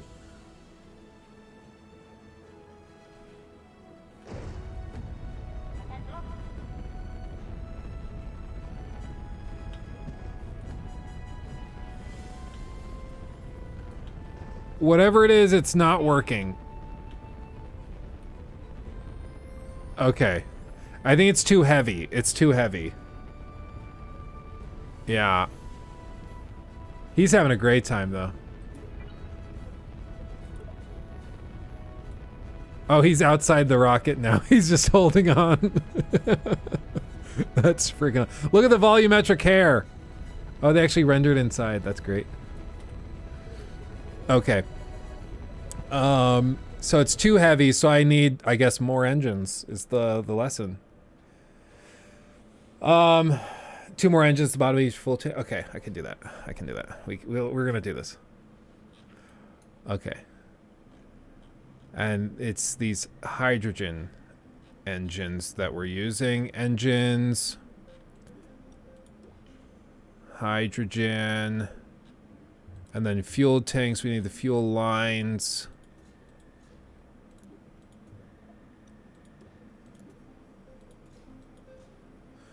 Okay, and then where was it? The ratio, trip planner, engineer report, thrust to weight is 0.2.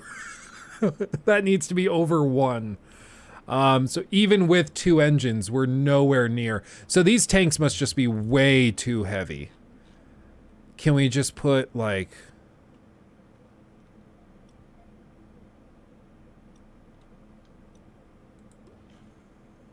that, and then can I just slap a few more engines on? Like, just toss them all on. Like that? I mean, now we're at 0.1. So this thing's just way too... This engine's too heavy to, like, actually be practical. Is that the lesson? Okay, that at least now is 0.35, 356. Thrust to weight. The hydrogen engine is just crazy. Crazy. Maybe we get rid of that. And then the jet engine, the whiplash. No. Xeon.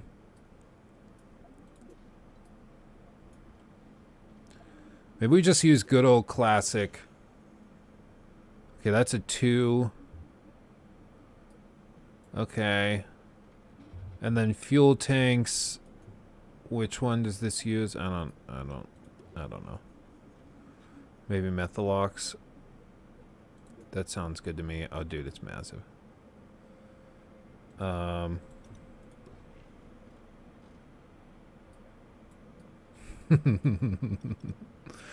Oh, God. Well, maybe we just don't use the biggest one. Maybe we just use, like, slightly larger ones. Thrust away, and then we add the engine here. Yeah, Methalox. Okay. Thrust away to 0.6. God damn it! Fuel boosters. Solid fuel boosters. No, not like that.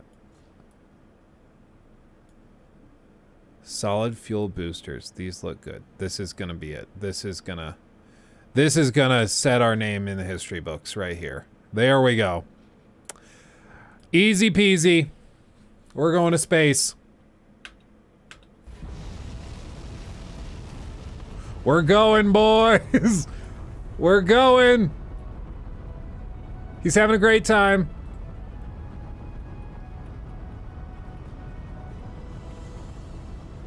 Oh, God. Oh, God.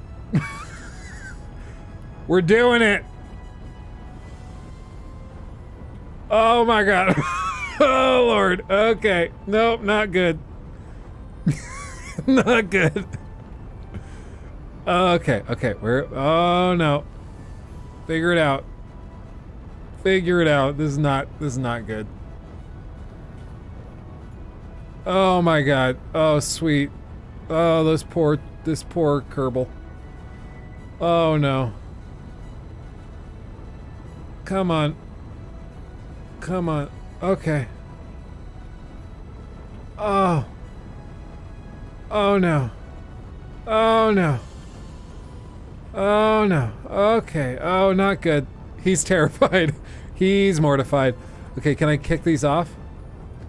Oh no, what happened? Something fell off.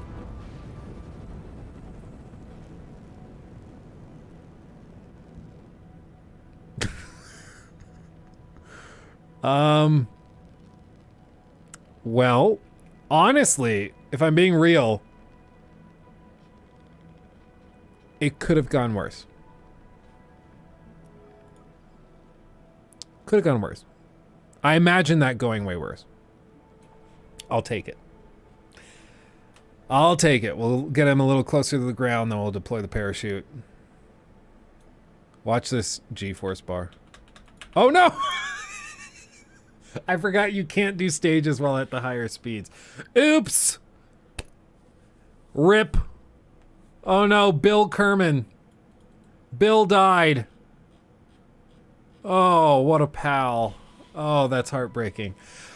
Yeah, I could see having a ton of time, a ton of fun playing this. I'm gonna be real. Yeah, especially like actually trying to build the ship from scratch. Once I understand the like different stages and things, it's gonna be a really good time.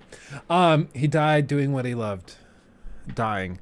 Nick, thank you again for the 10. Found you not too long ago. Just wanted to pay you back a little for hours of entertainment. Well, thank you, my friend, and I appreciate that. And doing it in a way that makes other people happy too, you know, with the gifted memberships. That's also awesome. Because then, you know, people get excited. They can come to the members only streams. They might not have the $5 to toss in for the membership. So you choosing to support me and them at the same time, that's super cool. So thank you. Yeah, anyway, I'm now curious what will happen if you do join NASA. We're getting to the moon. We're getting back. We're going back. I'm going to lose so much time playing that. I'm telling you right now. Okay, booting up Arkham Knight. He will be remembered the first person to actually make it into the air with Luke's toilet paper roll spaceship. Yeah. And like, he could have lived, but because Luke didn't press spacebar properly, he died a very tragic death. A brave death, but a tragic one. What are you gonna do? What happened to the previous lens with the mega shallow depth of field? For me, it was, if you're talking about the one that was also 24 millimeter, that was also this wide for this angle. Basically it was just like, you know, $450 lens. And I had this one that's a 24 to 70. Like, this is a nice lens. This was like $800 when I bought it. This is a very nice lens. It's just an f4.0. So, you know, it's just not as buttery smooth. But I just couldn't justify spending $450 on something that I really didn't need. Like, it wasn't something you could tell the difference unless you were kind of looking for it, or, you know, camera stuff. I still have these shallower depth of field, these soft and buttery lenses on these camera angles, but for me, I just couldn't really justify it. Joseph Harris, thank you for becoming a member as well. Appreciate you. We're going to get a 5-minute Monday. Luke will be playing KSP all weekend. Yeah, dude, for real. It's going to be bad. It's going to be bad. Okay, let's just pop in. Let's just pop in. Yeah, I did have one that was, I got a lens that was f.95, and that thing was like straight up stupid. You couldn't get anything in focus. Like, literally, it was probably a ½ range that was in focus. Oh, that's not good. My screen went blank. That's what I get for trying to alt-tab. f.95 lens. I want to show you this because it's like, it's actually dumb. Come on. Just show me a sample. And now my mouse is frozen. Love that. Okay, back out. Just give me a f.95 lens. Just show me what that looks like. I just, like, leave me alone. Is this it? Nope, that's not it. Not what I want. This stuff sort of shows it. Yeah, like this crazy shallow depth of field. This is kind of what it was like. Like, I could have my nose in focus, the tip of my nose in focus, and then everything else was super, super blurry. And it was cool, but it just wasn't really practical. Because, like, if I'm sitting here doing a video, honestly, it was a little tighter, so it would be more like this. But if I was sitting here doing a video, and if I moved like this, completely out of focus. If I move back like this, completely out of focus. I'm a little out of focus at this point, but like here I have a little wiggle room in here where I can kind of play around and I'm still in focus. But with that lens, it was like actually broken. Plus, with those lenses, they also tend to have a little bit of distortion, a lot of light leak and stuff like that. It just doesn't really work super well. So it just wasn't in the cards. Wasn't in the cards. Kerbal has mixed reviews on Steam, and I was telling you about Company of Heroes 3 also releasing, and it's got an even worse percentage of mixed reviews. The game is pretty meh. That's too bad, dude. Like, especially because these are games people have been looking forward to for a long time. Now that I think about it, how did Scarecrow know to go after your IT department? I mean, I had no idea she worked for you when I shot her. I just got lucky. Game option, no, graphics options. Graphic options. I want to see what this looks like cranked to the max. Can it really only go maximum of 90? I recall that. You have to like turn it off. Texture high, filtering high, interactive, all of this on. Apply. Yes. And then I think those interactive things we do want to see. So I'm going to restart the game real quick. Sorry. Exit. Yeah, we're going to close the game because I want the interactive fog. I want everything. Turn off VSync. Everybody says that. Everybody says that. Okay, I will turn VSync off completely. Apply changes. And everything else is maxed out. Okay, close the game. We're gonna see this. And honestly, probably after we finish this little attempted diddly-do, I probably am gonna jump back into Kerbal, and we're gonna try to build at least one one rocket that works. It's gonna be good fun. Okay. Rebooting it. That's how you get unlocked FPS, if I remember. I turned off VSync, and then I tried lowering it under 30 to set it to off. It doesn't work, and then you can't go higher than 90. I think you have to get into the INI files, probably. You should listen to Company of Heroes 3 review on the channel, worth a buy. They compare sound design and graphics to Company of Heroes 2, and it's insane. But can't be too negative. That's interesting. Yeah, it's always such a bummer. Is it the same studio?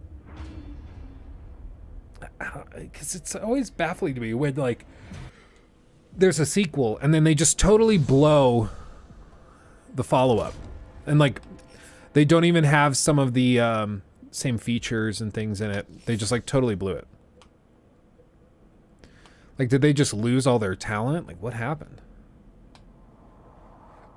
The Bard, thank you. 4 months of support. That's crazy.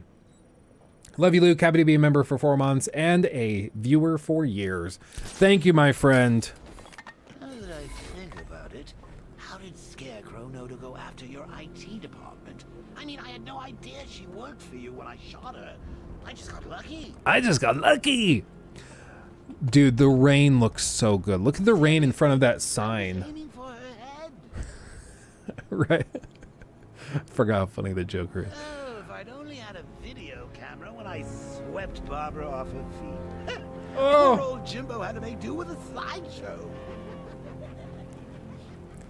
He swept her off her feet.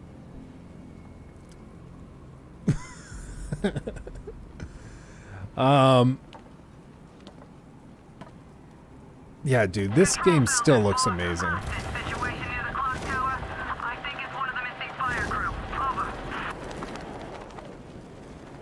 Honestly, I think this looks way better than even Suicide Squad.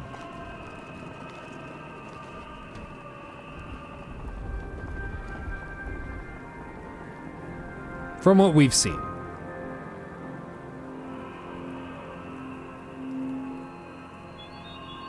Chase after your ally, Bat, if you can, through a city my army now controls. The Whitlock. Yeah, this is just a beautiful, beautiful game. I want to see what the actual... Let's go to the main menu real quick. Hold on. We can go to the main menu and do the performance test, and that cranks the smoke effects and everything. PC performance test. There we go. It, like, really cranks it.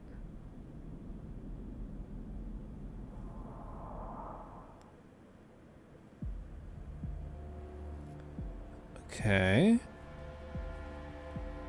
I miss these smoke effects. This used to be a big thing in games where they'd put in the NVIDIA, like, smoke effects pack and stuff. Like, look at that. Interactive smoke. It's not really a thing anymore. It's a bummer. And this game looks this good. This isn't running with DLSS, and there's no upscaling. It's just 4K native. It's rendering everything. The interactive trash on the ground.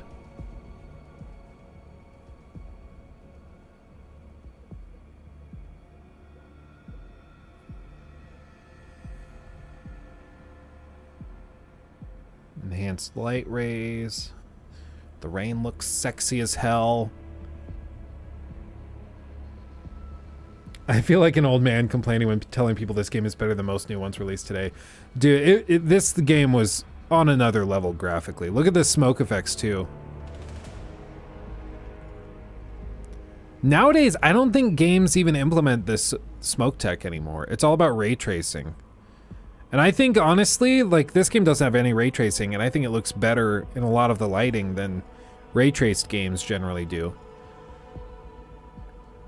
I'd rather have the smoke effects, honestly, than the ray tracing stuff. Ray tracing's great, but the smoke effects are much more noticeable.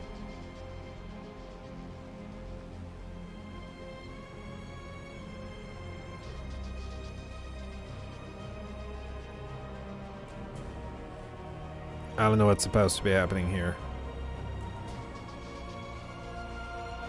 Oh, it's just over. Press any key. Yeah. That's crazy.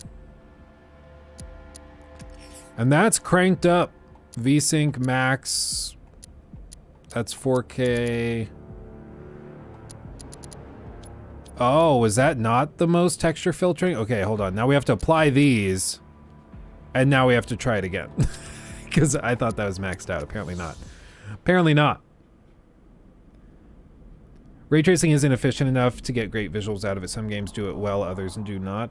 I think, for me, like, it seems like the main thing for, like, the perks of ray tracing is reflections, of course, and then you can have global illumination. But the thing is, most of these areas and levels, you can bake that in. And it makes more sense to bake it in from a gameplay perspective, because why have the game run it in real time if you can just pre-calculate that stuff and then bake it into the texture loadout and packs of those materials and items. So I don't know why, like, it's a cool tech demo thing, I guess, but I would much prefer having like the interactive smoke, the junk and paper on the ground that you can interact with, more realistic water physics. I'd rather have all of that stuff than this. Exactly. The Last of Us is the best modern example of great baked-in lighting. Exactly. Like, you'll lose some stuff. Like, you can't have a real-time day-to-night cycle when you bake in a lot of lighting. At least it's not easy to do that. And it seems like most of the time they don't do it. So you'll lose that, but you'll gain all the other benefits of baked-in lighting, which is much better performance. Honestly, I think it can often look better than ray tracing, because ray tracing is just trying to do what the baked-in lighting has already done. So, like, most of this lighting is all baked in, because there's no day-night cycle in this game. So they don't need to bake, or they don't need to have it dynamic entirely. They'll just bake most of this stuff in.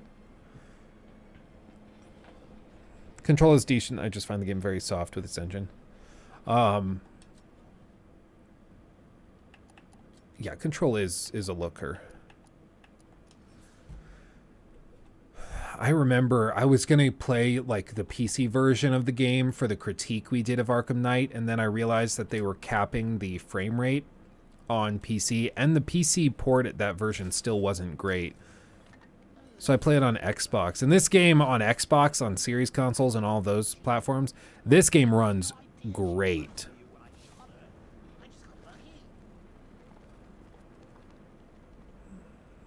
But, I mean, look at all that. It's got its quirks. It's not a perfect game, but as a technical showcase of what a great team can do, man, this game was so far ahead of its time, it's crazy. And now, like, maybe I'm just, like you were saying earlier, maybe we're just the old geezers that are like, back in my day, games looked even better. But I really think that this looks better than Suicide Squad does in everything we've seen. Suicide Squad, there was a lot of lighting and stuff on the character models during the fighting sequence they showed that was not very... I didn't find it to look very good. It looked like really poorly done, like, attempts at baked-in lighting. It was just weird.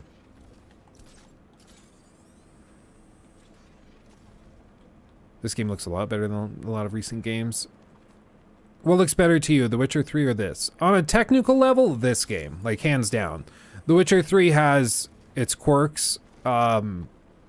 It has some problems graphically that still are present. There's, you know, a lack of transparency and things within some texture models, especially for foliage. There isn't really a lot of subsurface scattering on human models with skin.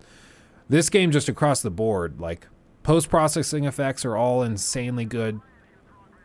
And, I mean, just look at the detail of the light reflecting off the different parts of his suit, where the carbon fiber reflects differently than the cloth underlayer. It's just ridiculously well done. Like, it's stupid how beautiful it is. But, I mean, again, to be fair, The Witcher 3 is a much different game than this one, so you wouldn't expect it to be like a head-to-head comparison. But like, especially the ambient lighting of like how these LED lights, or LEDs, these neon lights, like the ones right there, right below my feet, these light up the air around them, or the purple right beneath me, reflecting off the wet ground and the rain particles. Like, it's just a gorgeous game, and it's not using ray tracing or anything to do it. Oh God, I forgot this is the forbidden area where they, at this point in the story, they still have all of the tanks there. Never. Have you watched the hilarious Todd Howard deepfake talking about Elder Scrolls 6? No. I have not. What's it called? Like, can you put the title of the video word for word in chat? It'll block it if you link it, but if you put the word for word. I mean, I had no idea she worked for you when I shot her. I just got lucky. I can look it up. Seriously, I was aiming for her head.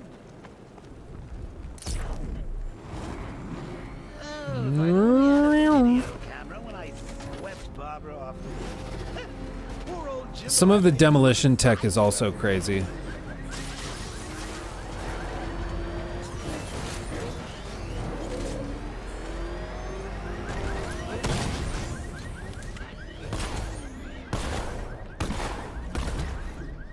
Totally not lethal.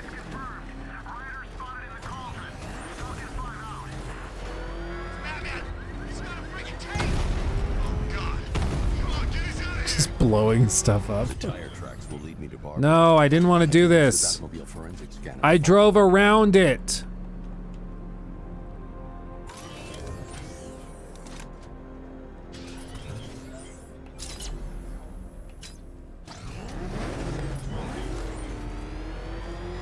I don't want to do it.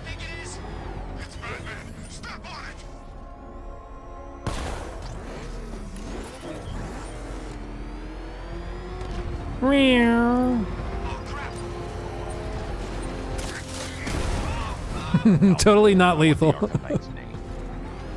I, Master Bruce. He has presumably chosen that title for a reason. Where do you suggest we start? Arkham City. Go through the files of every inmate who was released following the death of Hugo. Just run them over.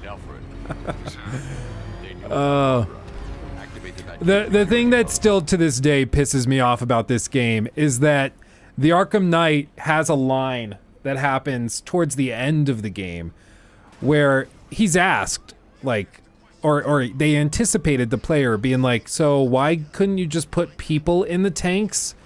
Because if you put people in the tanks, Batman wouldn't blow them up because he wouldn't want to kill people, so you would just win. And they anticipated that and said, they have him say a line that's like, I could have put men inside the tanks, but that would have been too easy. I want a real fight.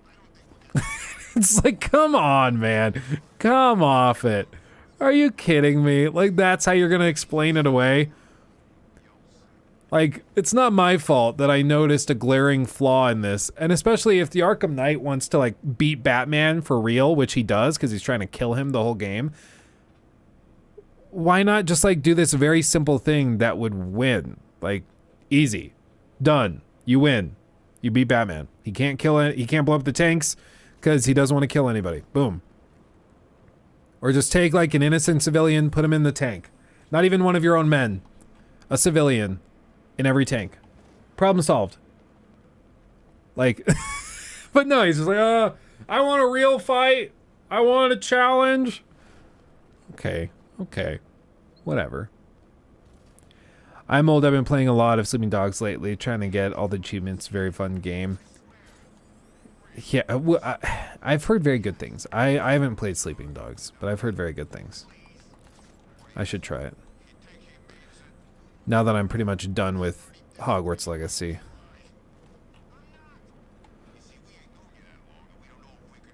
Oh, man. You can tell like the reflections are baked in with like cube maps or something because they don't match what's behind you at all. But when you're flying past them, you don't really notice. I don't think it's a big deal.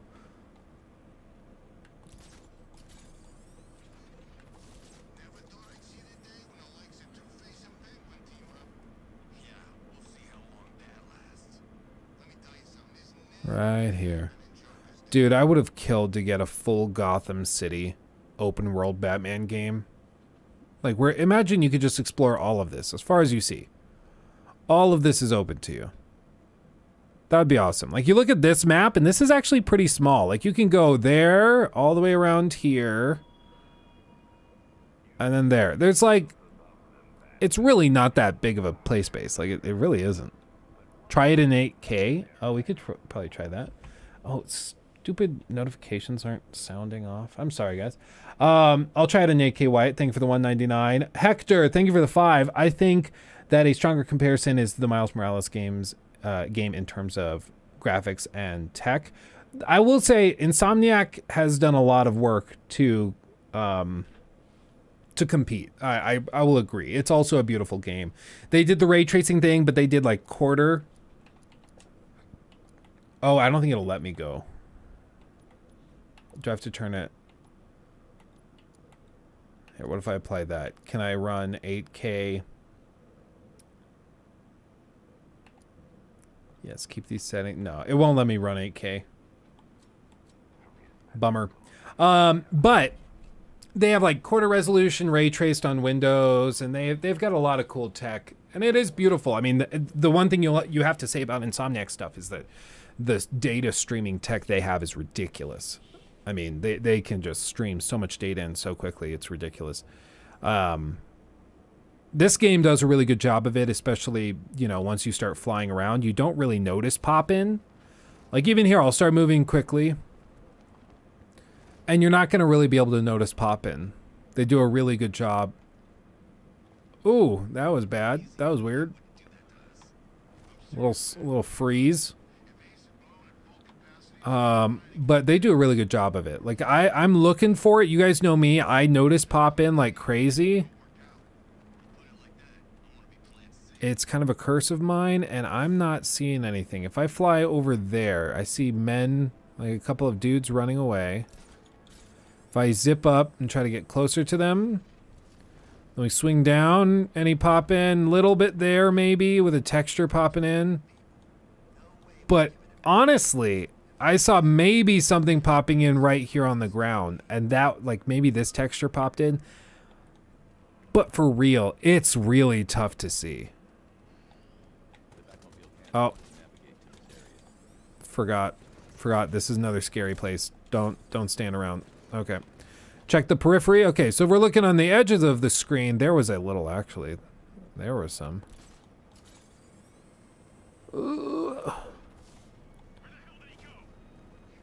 Yeah, if we're looking at the very edges of the screen, even then, I'm not seeing a lot. Especially like nowadays, it seems like every game has horrible pop-in issues. And so for this one, like to basically not have any major problems with it, it's pretty refreshing. Here, there's a bunch of stuff on the ground. Is anything gonna pop in? Not really. Look at this trash flying in the breeze. That's funny.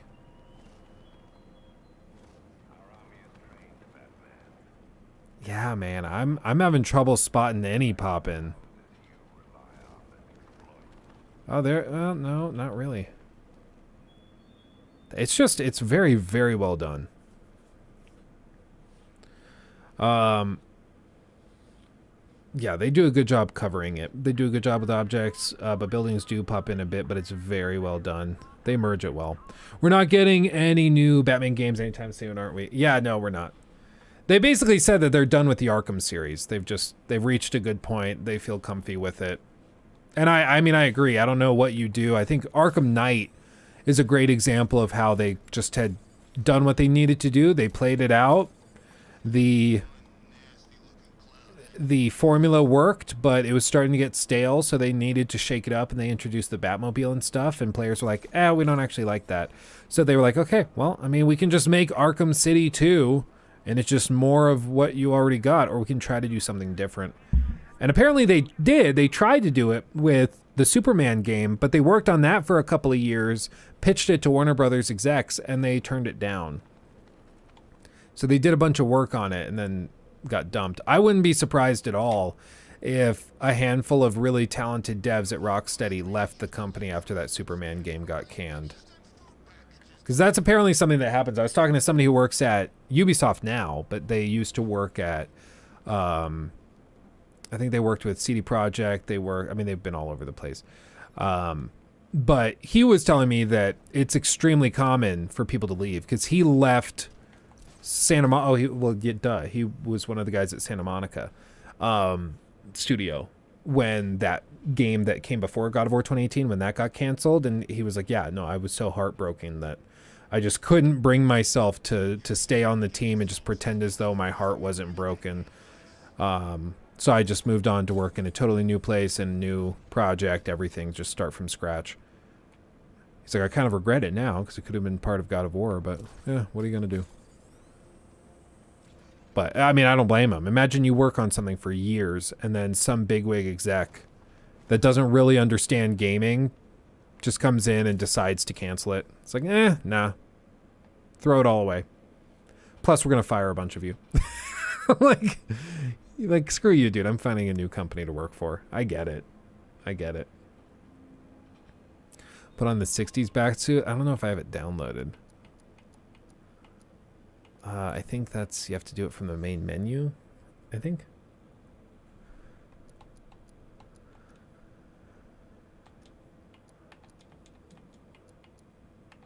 Showcase, maybe?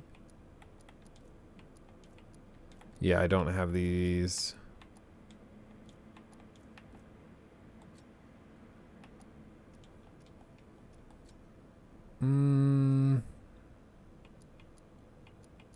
Extras, maybe? Story synopsis, concept art. No, I don't have it. Game options. Oh, mouse smoothing? What kind of maniac plays a game with mouse smoothing? Like, can you imagine? It's in Showcase. Okay, hold on. Showcase. Select skin.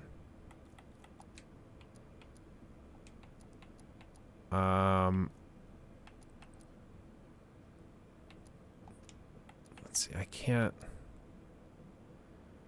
Merry Christmas. Batman Inc. 2016. Dude, that suit looked so stupid. I insist that one looked really dumb. 2008. Anime Batman skin. Ooh. Dark Knight Returns. Ugh. Batman Beyond. That's a badass suit. Noel. The New 52. It's not bad. It's not my favorite, though. And these are DLC skins. Post Arkham City. That's the classic. That's the one I know and love. So yeah, I don't have the 60s one. Vanity plated. Yeah. They've always had decent cosmetics though. Let's see. You gonna check out Sons of the Forest? I've wanted to. I just, like, I'll be real. I reached out to them to see if they wanted to do review codes and stuff, and they didn't get back to me. So now, like, I could try it and cover it, but it's very niche within my community to begin with, and so I just don't I don't think it would be probably worth the time, if I'm being real. Maybe we'll check it out for the live channel. That's the great thing about having this channel, is that I can pop in and I can do stuff that doesn't fit on the main channel. Because the main channel, basically, if a video is going to go up there, I need it to do about 100K minimum. And if the video is going to do 30 to 40, I can't post it there, because we have to maintain averages for sponsors. We have to maintain all this. There's a bunch of stuff that goes into it, so it's not as simple as like just make a video on it, and if whoever sees it sees it. It's not actually that simple, unfortunately. But now that we have the live channel, here we have 20,000 subs. We put out like 2 videos a day a lot of the time, and we just have to we just do it, like whatever. If 5,000 people watch it, great. If 25,000 people watch it, great. If 100,000 people watch it, even better, So it's one of the nice things about this channel, is that we can experiment a lot more. Do you have a Patreon, or do you have a place where you talk about cameras? I'm interested in those things, and you seem knowledgeable about it. I mean, I'm happy to answer any questions you have. I can at least try to. You can toss the question here in chat, and I'll try to spot it and read it. No guarantees. Super chats I always do see, just because I have a list running with those, so I can see those. But don't feel obligated. See what I mean with the frame drop that just happened? That was weird. But yeah, don't feel obligated with that ever. Just toss it in chat, and I'll try to spot it. If you pay him money, he'll laugh at your jokes. It's true. It's true. Okay. What should we call it? Normal difficulty, easy, allow, revert, quick load, infinite fuel, infinite power, unbreakable joints, no crash damage, docking tolerance. Oh, you can go on rocket scientist. So you can't quick reload, you can't revert, you can't retry launches or anything. That's hardcore. Interesting. Okay, well, we'll do normal. Campaign name. First time. Agency name. Everybody in chat, what's our agency name? What should it be?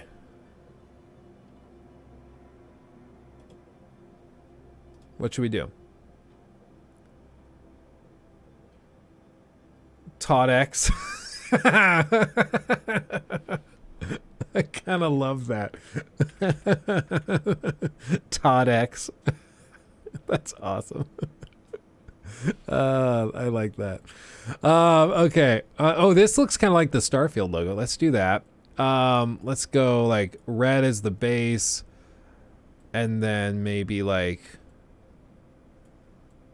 an orange as the accent. Does that work? No, with those colors that they've got, I don't think so. We'll do...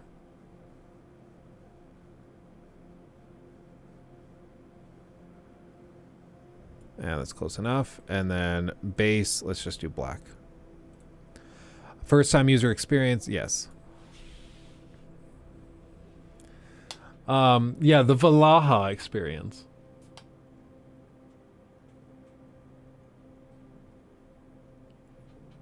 Lukey Pookies.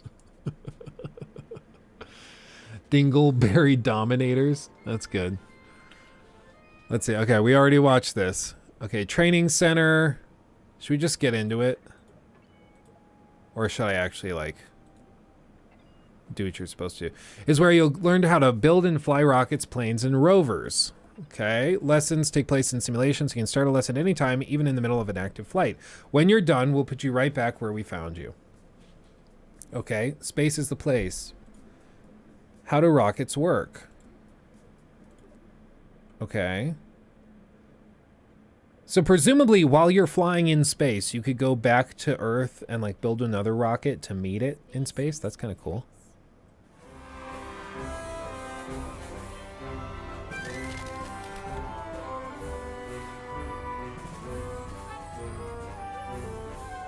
So you want to get to space. Have you tried rockets? Rockets use fuel and engines to create thrust, which propels them forward. Makes when sense. When a fuel tank is empty, it is dropped to stay as lightweight as possible, allowing the rocket to go even faster. These tanks, as well as other expendable parts of a rocket, are called stages. Different stages do different things. Often the first stage is very powerful, with just enough fuel to get the vehicle through the atmosphere. The second stage usually has a low-thrust engine that, while not as powerful, is more fuel efficient. After dropping the heavier first stage and leaving the atmosphere, the second stage engine pushes the much lighter second stage to orbital speed.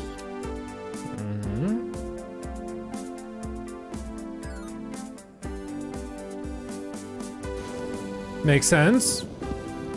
On a flight to space, the final stage parachutes back down to the surface, ideally in one piece.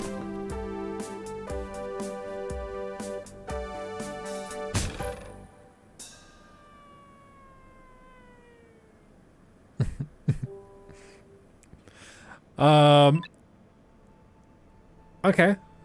Yeah, that makes sense. Pretty straightforward. Orbital mechanics, you gotta love it. Have I tried blowing up nukes behind me? No, but I want to. We're gonna try that engine. Crashing out of your system here in the simulator. It really cuts down on the awkward phone calls. Let's learn how to rotate the flight camera. Great. You can also zoom the camera in and out. Nice. Go ahead and pick your favorite view for this launch. Your rocket is ready for launch. Every good launch starts with a big green button and lots of fire. Most bad launches do too, actually. Love it. Looking good. Ascend to 1,000 meters, and then we'll learn some controls. We're on our way. Okay, you're a kilometer up. You can still crash, but you'll have more Damn time right to I correct can. your course if you start pointing at the ground. Let's learn some rocket controls. When flying a rocket or a plane, we have nice pitch. Now pitch up until you're flying straight up. Let's move on. Yaw steers your rocket left and right. The yaw. Try it now. Children, what do we measure by? We divide by the yaw. Now yaw to the left. Excellent. Now for the final control. Roll rotates your rocket clockwise. I didn't even know I could roll. Counterclockwise. That's the basics of rocket flight. That's useful. Feel free to experiment with the controls. You can move on when you're ready. Okay. I mean, we know that. I think now, like, it's about understanding how to build the rocket with the different stages. So you want to get to space. Yes. It's time to make a simple rocket requires 4 crucial components. Okay. A command module, Okay. fuel tank, Okay. engine, and parachute. Okay. Let's start by learning how to add a command module. I'm gonna go large. I want a massive, massive rocket. A command module allows us to control our vessel. As long as for this lesson, we're going to make a small rocket. Okay, so no, we need a small no. command pod. I love the teaching, but I'm a YouTuber. I know everything. I'm gonna just go for it. We're gonna wing it. Let's go to the VAB and let's just go crazy. Okay, let's go large. Okay. What's a probe? I don't know. Fuel tanks. So I don't really understand the different stages, so we're just gonna figure it out. I think we can assign the stages at different points. Rotate and translate, launch assembly, assembly anchor. So this is how we would like assign different stages, I'm guessing. Snap, symmetry mode. Ooh, that's useful. Oh, that makes everything so much easier. Okay. Okay. Basically what this is you can set this so as we assign like rockets or things, it will build them out. So it's not just like one, it actually equidistances them. Fuel tanks. Let's start with a sort of large but chunky one. And I'm assuming we need another engine. Solid fuel boosters, jet engines. Okay. The main thing is I want to build the freaking hydrogen thing. Everybody who's played this game before is like, what the hell are you doing? I'm building a rocket, I'll have you know.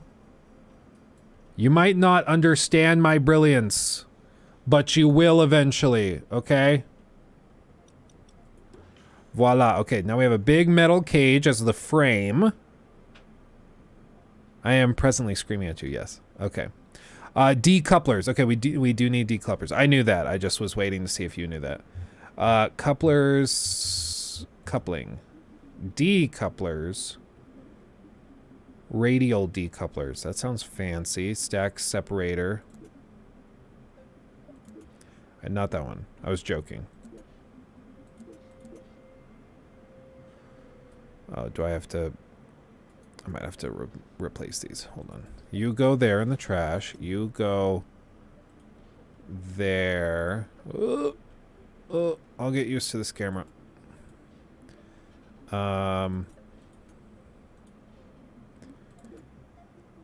Nope. Circular decoupler? Stack separator? Attach both sides. Use very large multi-stage aircraft. Do not point either and at anybody. Okay. But that's just a fuel tank. This is going well. Yeah, you go... Oh my god. You go there. You go there. You go there. You go there. You go there. Voila. Okay, there we go. That's what we needed. Okay. Fuel tanks. Let's go just stupid. Okay? We're going to go dumb on this. Okay, we got those huge fuel tanks. And then we're going... I think we can get rid of this one. And then we're going to build engines. Hydrogen engines. Yeah, that'll work. Oh, that could work. That could work. What's our stats at? Hold on. Still way off. Way off.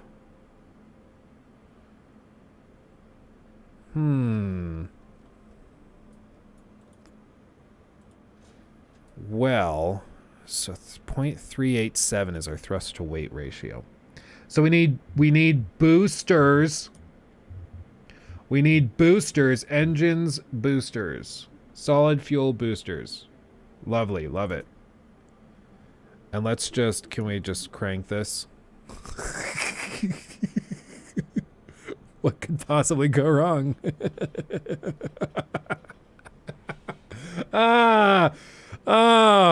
What have we done? Okay, well, I thought I was gonna do 8 total. I didn't realize I was gonna do 8 around each individual one, but okay. What could possibly go wrong? This is, we've created a bomb, I think is the official term for this. Trip planner, no. We, launch assembly, I think. How do we do this? Okay. Let's just go for it. Who cares? Oh no! Okay, yep. Okay. It was structural issues because everything was clipping into each other. Okay, so we got to take the tanks down. Okay, we got to calm down on the tanks. I agree. I didn't realize it was going to be like that, okay? I will admit. I'll accept. Oh no. I'll accept partial responsibility. Uh-oh. Is our view... There we go. Oh, did it just, like, delete the whole oh, no, there it is.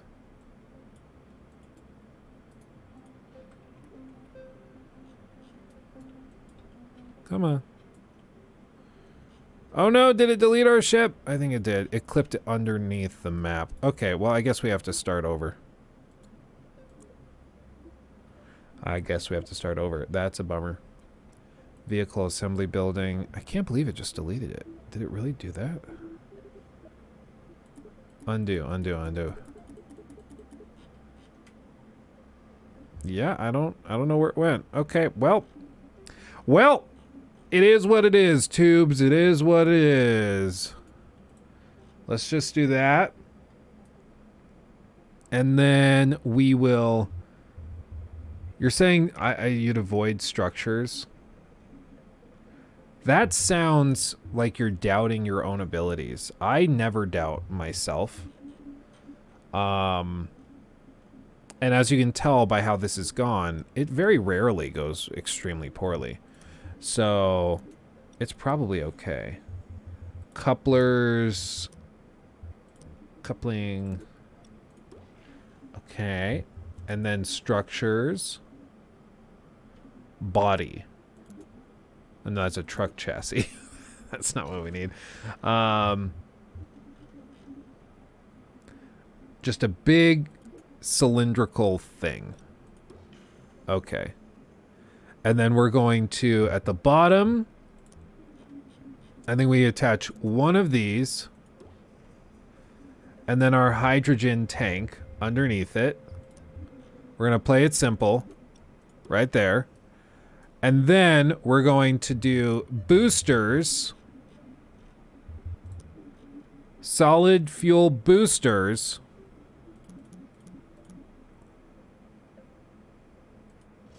Like that. That'll work.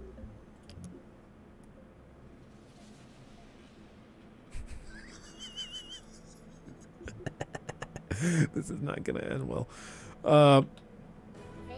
Skip the countdown. We don't have time.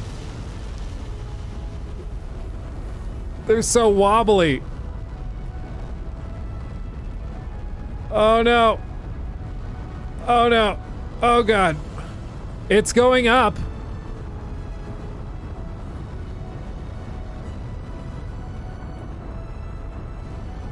Sort of. Oh, it's kind of doing it. It's kind of doing it. This is what Todd always dreamt of. We're going to space, boys. Bob Kerman. He's going.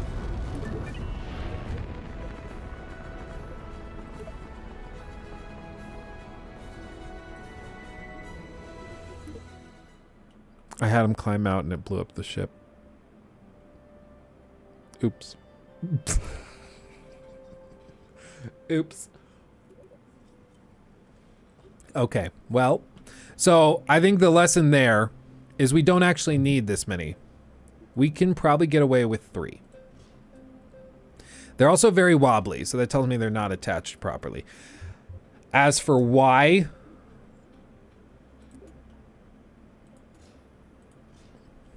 I'm not entirely sure, but we're just gonna add a bunch of clamps. And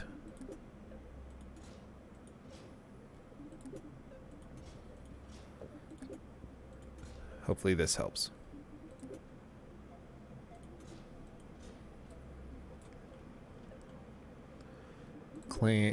Struts or whatever these are.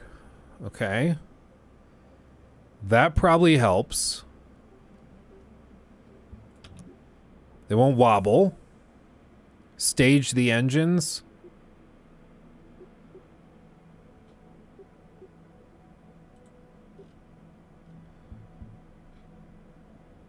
I have the staging wrong. How dare you? No, I need more than 3. Apparently this isn't enough. Okay. Okay. I have the staging wrong. How dare you? How dare you? You doubt me. Did you see that thing I built just before this? It sort of flew. Wait, but that has thrust weight of 1.6. So why is it... Is it just the placement that's having trouble?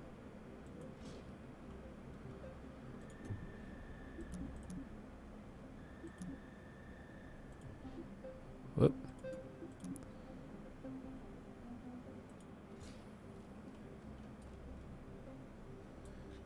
Okay.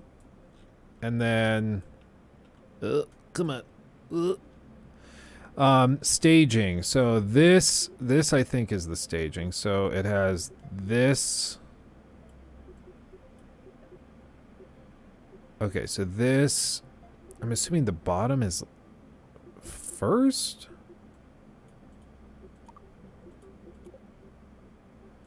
Okay, all of those launch on. Oh God. How do I? This is so confusing. Okay, action group manager.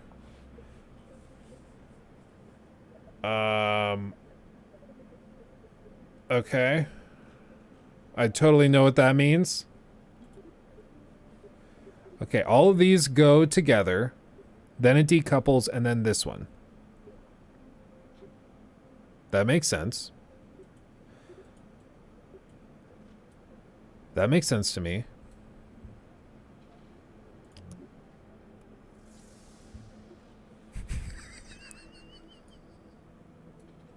He looks horrified.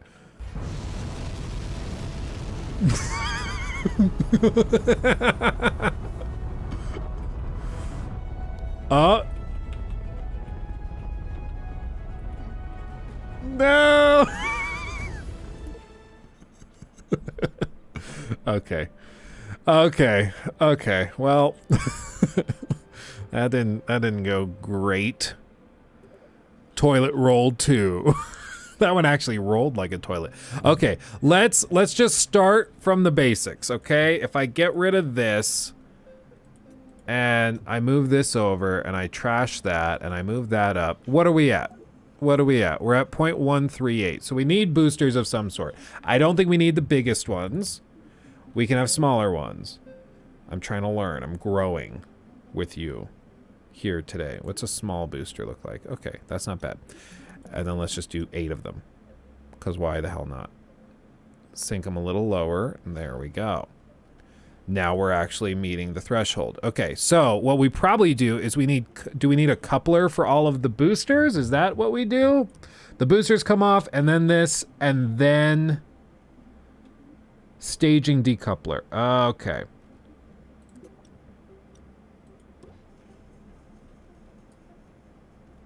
So each of these now has a staging a staging decoupler. I think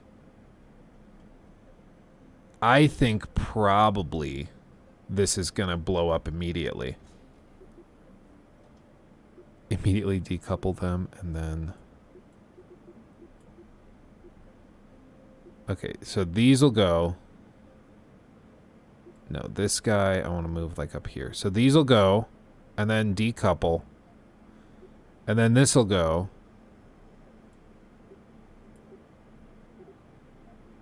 Okay, I think that might be work. That might work.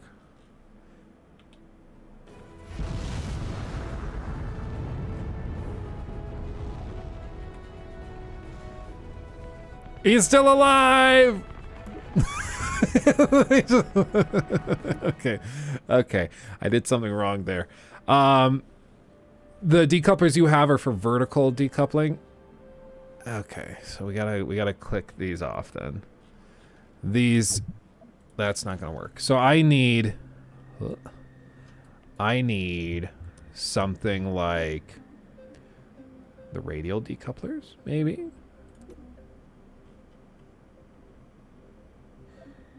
No, I just heard stack separator. So that's working. I have to put the decouplers there first. Okay. Well, in this case, I'll put one like there. And then let's see if it copies it. Will it copy it? I don't think it will. Okay, so I'll move that guy down. We'll do 6. And then this guy will do 6.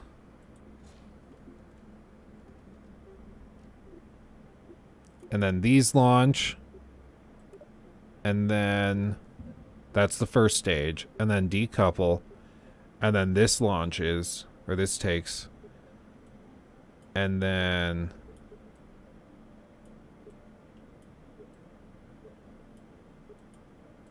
can I, there we go. Let's try that. They're mighty wobbly. I mean, it's going.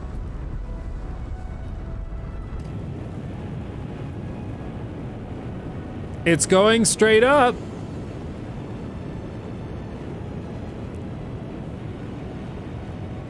Then the fuel's running out. And then they decouple. Hey, we're kind of doing the thing.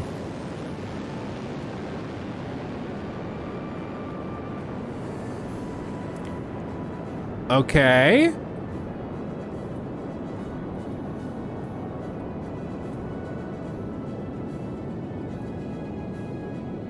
Okay.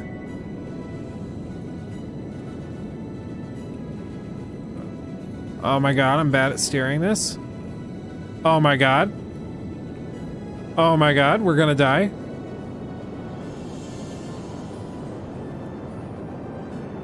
This is not good. Oh, there's the frame rate going. Oh my god. Detach.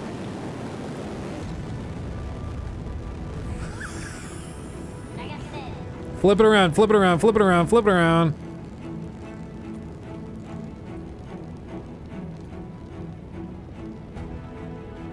Oh, I don't have another stage after this. Oh, I forgot to do that. Oh no. Oh, he's gonna die. He's so dead.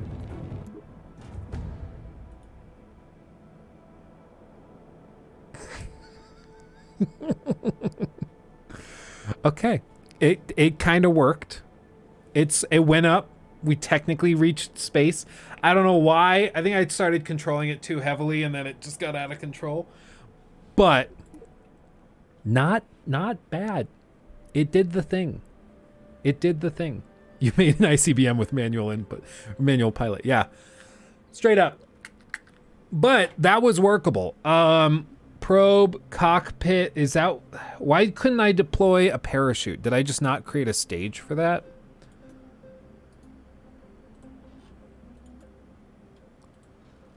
I must not have. These were also super wobbly, so I'm going to, like, attach them a little better.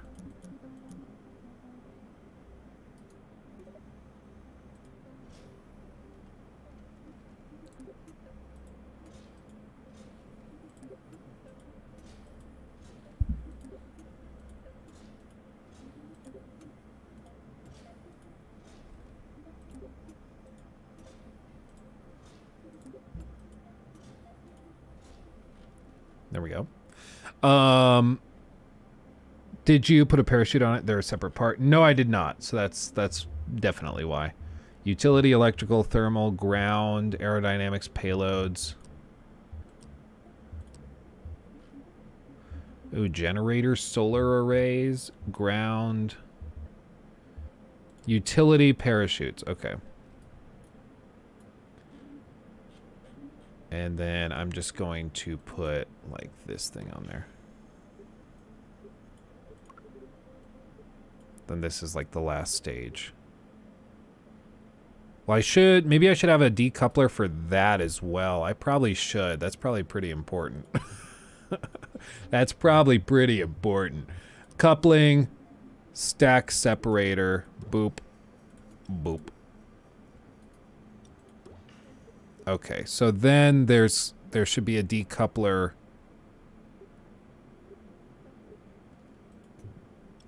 Oh, hold on, decoupler. And then that. So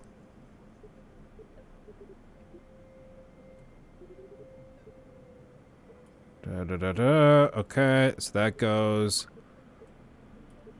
And then there's that, then we deploy the parachute, and then this just goes away. Okay, I think that works. I think that works.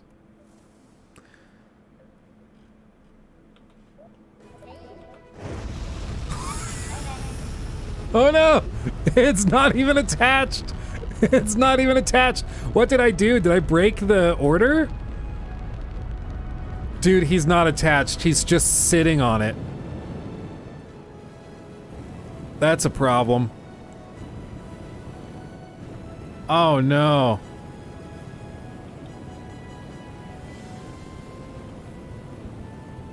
Yeah, well.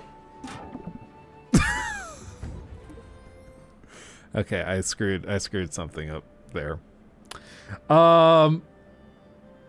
Look, I dozed off on the couch to wake up to you orphaning another Kirby child. I'm sorry, dude.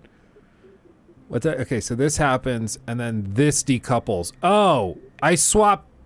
Wait, what?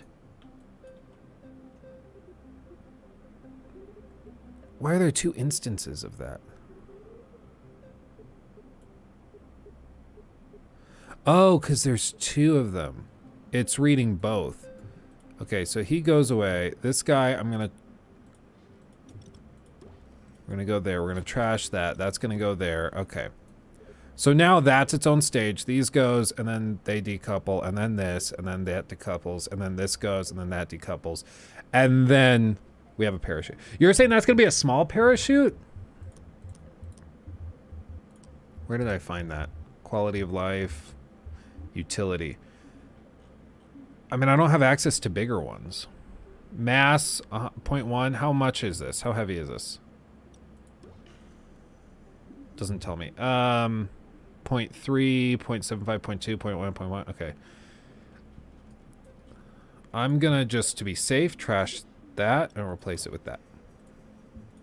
Let's see! Oh, I could add, there's a radial mount one. 2 radials? Well, I mean, what's the worst that could happen? What's the worst that could happen? He's probably gonna be fine. Sigh, Pineapple Mark 5. Here we go.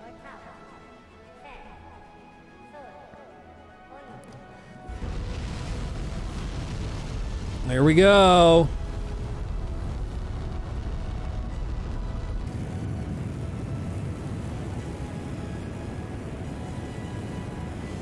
There's that lower frame rate. You gotta love it. I'm gaining a lot of altitude. I love it.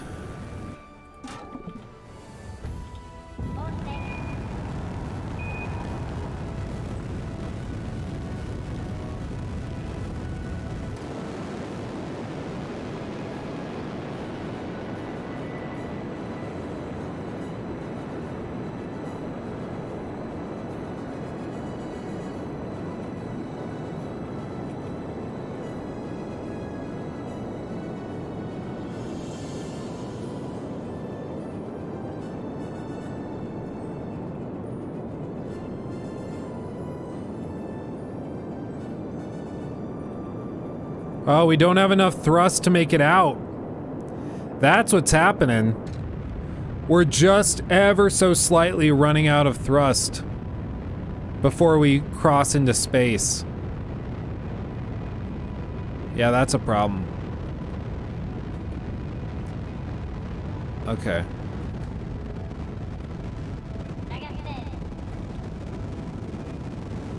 Break free. I want to break free. So we need probably bigger or more boosters.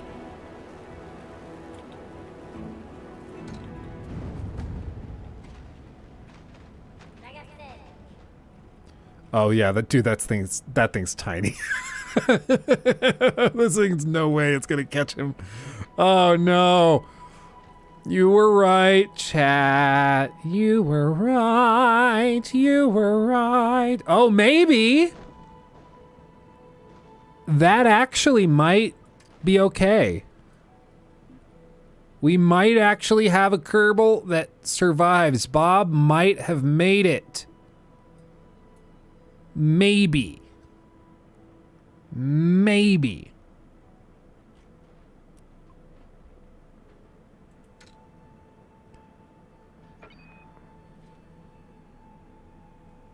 We did it. Okay.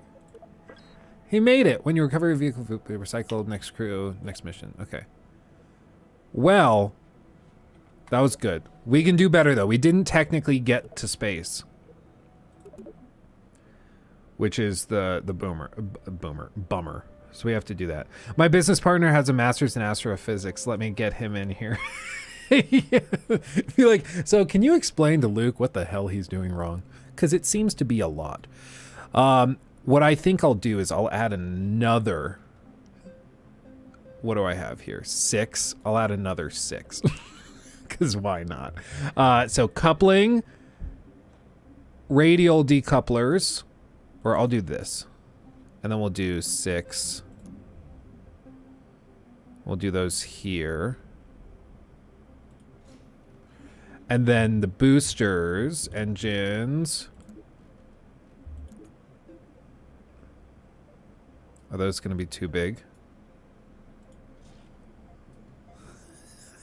If this thing doesn't get to space, I don't know what the hell to do. Okay, so I think what we do is these decouple, these decouple, then that, then that. Okay, so I think this actually probably works.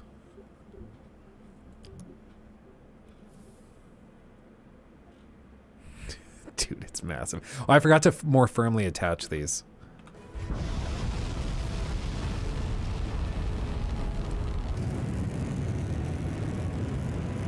It's going. It's working though. Yeah, I needed to give him clamps, so I forgot. It's probably fine.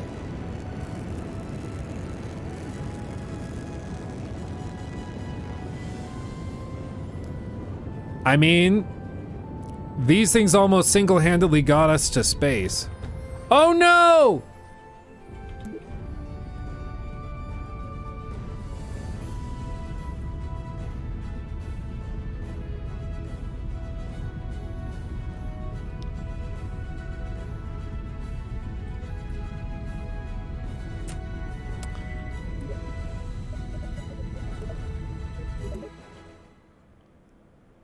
Okay.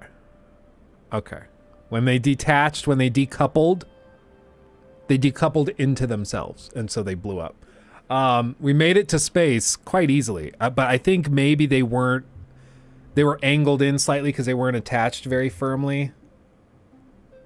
Wish to remind everyone that there's nothing more embarrassing than having your brand new rocket tip over them that use the most advanced simply. Okay. Those are going to be, I think we need these. I think we need struts. Or maybe we don't even decouple. Maybe that's the play. Maybe that's the play. We don't even decouple.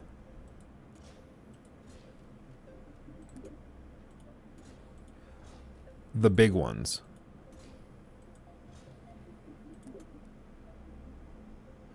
And we just instead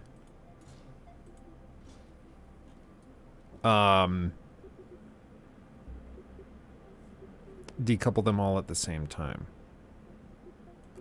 Or what if this goes in here? So they decouple at the same moment these launch. Let's try that.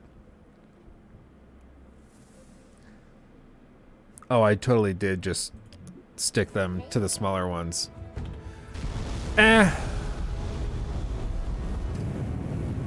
Yeah, there's the frame rate thing we were talking about. 6 on a 4090. Yeah, that's a problem.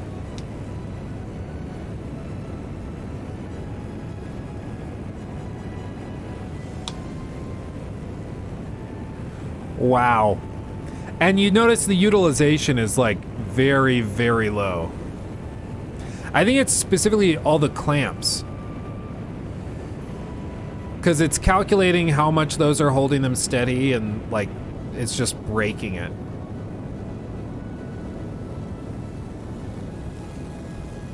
Because before I added those clamps, it wasn't this bad at all.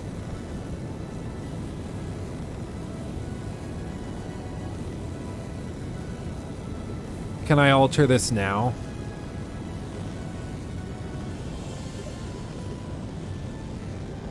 Yes, Yes, I can. Okay.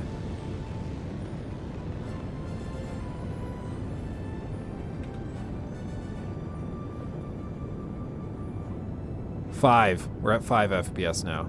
Okay, we're almost to space.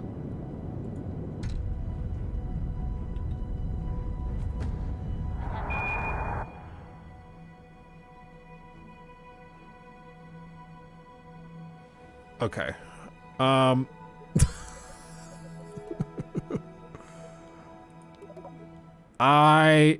It was a little hard to tell what was going on. I'm gonna keep it real. Huh. So I think it's the couplers. I think we used too many couplers. I think that's what it is. Did it? Oh, it did it again.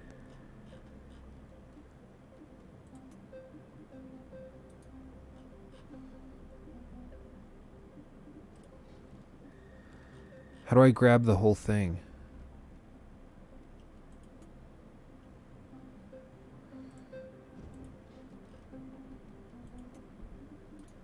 No. Oh, now it can't go back onto the floor. Dude, the whole thing is just kind of glitching out.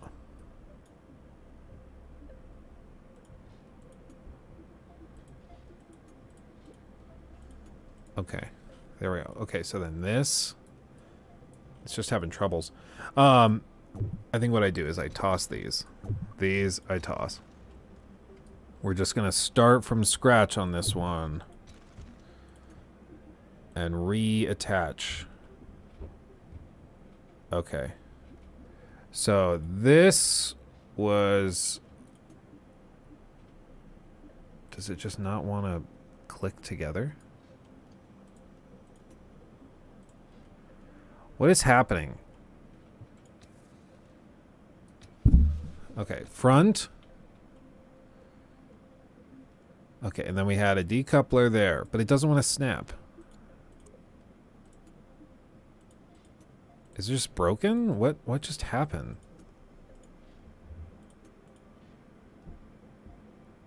Shift click should grab the whole thing, I believe. Okay, oh well, it's too late now. Oops. The attach points are all screwed up. Okay, now that's going.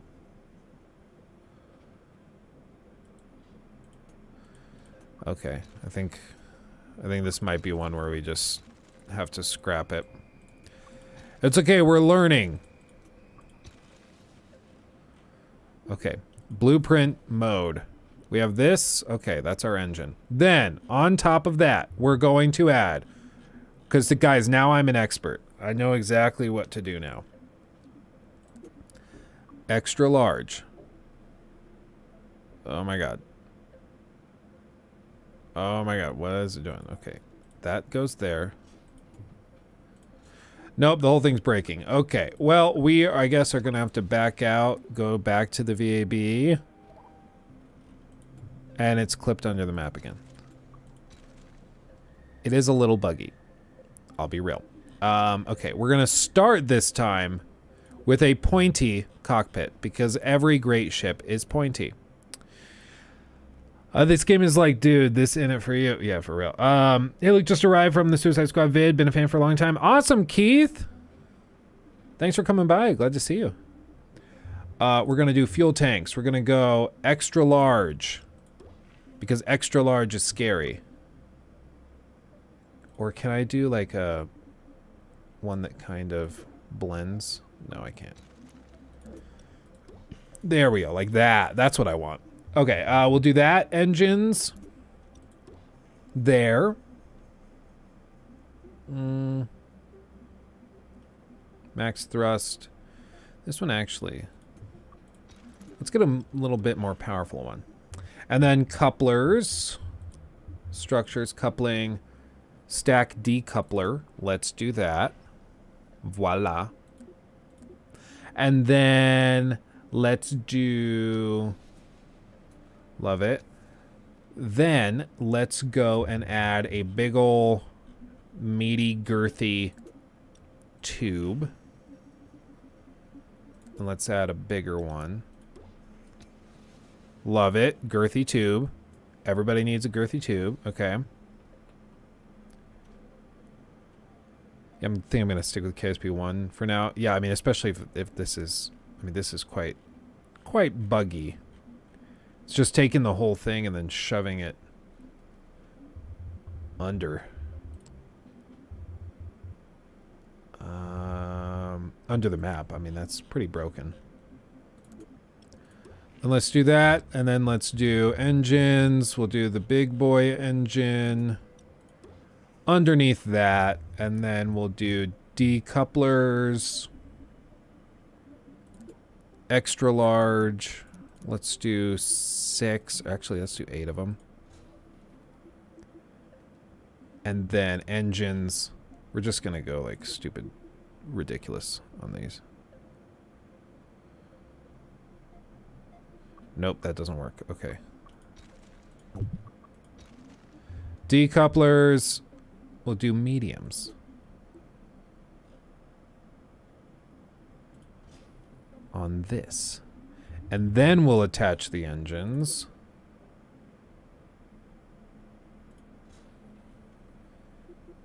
And we'll make sure the order is right. So these go first, and then they decouple, and then the engine starts. I have an extra one of these.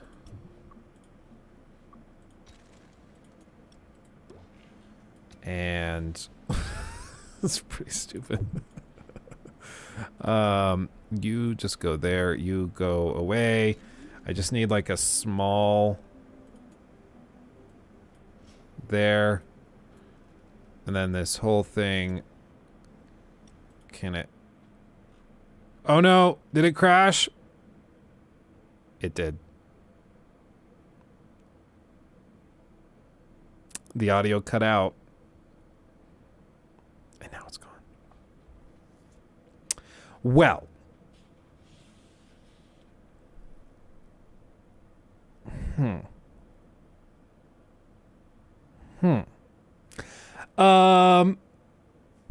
So, thoughts after that. It's pretty buggy. Performance is pretty rough. And if you guys are telling me that Kerbal Space Program 1 just works better, then I'm not sure what the huge appeal is of this one. Like if it's similar, I'm looking at it now, like you can tell like they tweak some stuff, but this is not a game about graphics. Like you really don't need high-end graphics for this. But if the original actually runs properly and doesn't crash, then I could see why that would be the better option. But I mean, I'm running this on a 4090. Like this PC is like $5-6 grand, and the fact that I'm peaking out like in tough launch sequences at 5 frames, that's pretty rough. That's rough. What do I think of the new Zelda trailer? Did they launch a new one, or is it the one that's been out for a little while?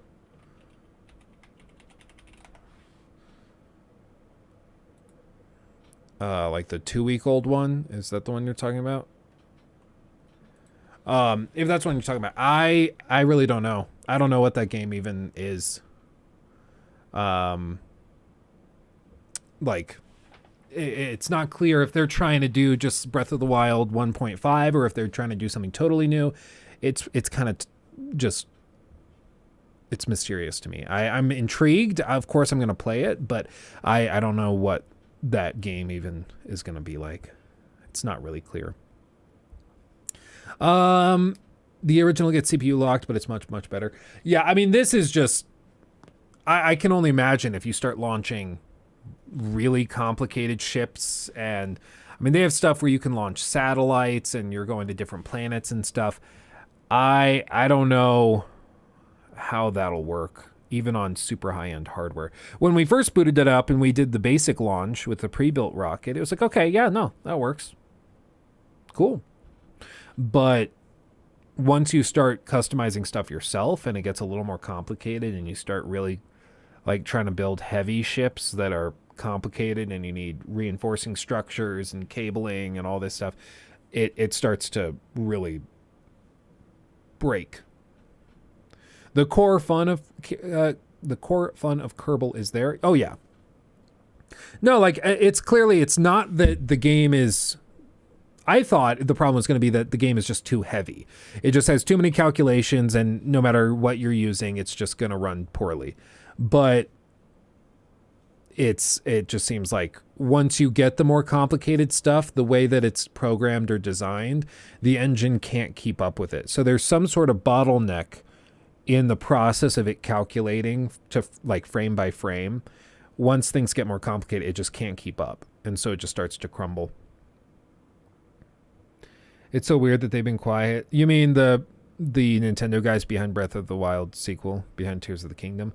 I mean, I just don't know what this looks like. It's like a sequel to a Spider-Man game. Like, I just don't know how you take this from Breath of the Wild, which was amazingly well received, and a lot of us played the ever-living crap out of it. I don't know how you take basically that map and turn it into a full-fledged sequel that will recapture anywhere near the same amount of magic.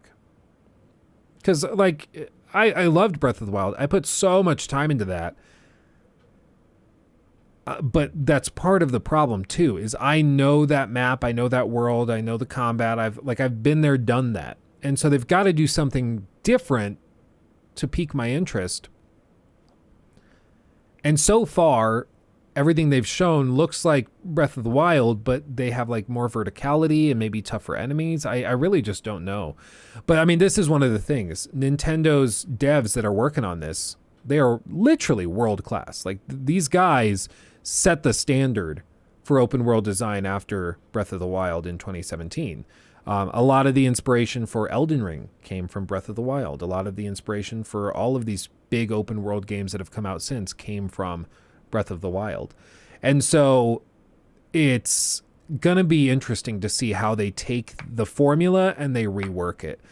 Because, I'm sitting here and I'm looking at like this. I'm like, okay, so they have verticality, they have a big map. Okay, I'm not sure how that makes a sequel, but whatever. And I can just pass it off real quick here, hand wave it away. But these guys have been sitting in offices and this has been their life for 6 years. Honestly, before Breath of the Wild even came out, I'm sure they were brainstorming stuff like this. They were trying to figure out what they would do with the sequel and what were the ideas they had to cut for Breath of the Wild that now they get to implement. I don't know, but they do, and they've been thinking about this ever since, 2016, realistically, probably before that. Minus 2 of the years due to COVID. Yeah, but like even this, I don't think that they just stopped work. That would have been early, like, conceptualizing phase. That was when they were trying to figure out what this game was going to be and add new systems and things. And they show some new stuff. Like, of course, this verticality, there's going to be a ton of new areas. Like, that's reworked. I don't remember this area with these areas raised like that, those cliff faces. This is, of course, new, so there's new stuff added there. There are some new enemies, new ammo types, these rails. That's interesting. That's different. New puzzles. Come on, get to the one thing that I'm particularly interested in. Yeah, these customizable vehicles. That's something I don't know what the hell to make of that. Like, how robust is that going to be? Can you create your own tanks? Like even this that he has right here, what's the point of this? Okay, well, we built like a car, but is this, I get it, it's faster than running, but is it going to be faster than horseback? Maybe horses aren't in this game. I don't think we've seen any. Maybe we have. Maybe I just tuned it out because I'm used to it. But like, what's the point of this? Are we collecting materials and equipment that we need to move with a large car like this? Is that what it's useful for? You see him creating like a hovercraft so he can fly up here. That makes sense. Add verticality. You can customize vehicles to get up there faster. That's super cool. I like that. And you see there's this far off platform over here. So it looks like there's a whole new map above the map that you already know. And that's kind of a cool twist. I don't know like how fun that'll be, but I mean, it might be super fun. But like, again, if we took the formula and we took the pitch for Breath of the Wild, it's like, yeah, we're going to give players access to a huge open world that's like kind of super empty. But we're going to sprinkle in a bunch of random stuff for players to find. Like you can find these little rock stacks, and then you'll rearrange the rocks in the right order, and then you get a little thing that helps you upgrade your inventory. People probably, if they had heard that, would be like, okay, that sounds super boring. So, you know, I think that it's actually quite possible that it ends up being more captivating than it might look from the outside. Yeah, like you said at one point, these look like customizable builds or something. A lot of Banjo-Kazooie nuts and bolts. Yeah, there's some, like, this is a mechanic that has a lot of potential. Yeah, oh, there's horse riding. So there is horse riding. And you see like all this verticality up here. So you'll probably spend the first chunk of the game trying to build out a vehicle to get you up there, I would guess. I just don't know if it's going to be as magical, basically. I mean, I loved Breath of the Wild so much that they would have to do something pretty amazing in this game to top it, and or even just to recapture that same feeling. And they might do it, because if anybody could do it, it's them.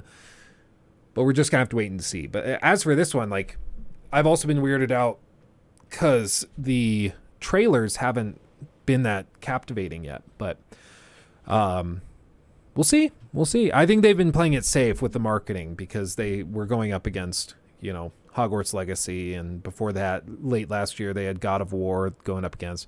Before that, you know, Elden Ring dominated the conversation. So I think they've just been waiting for it to be their turn to dominate the news cycle. And I mean, honestly, that's just about now.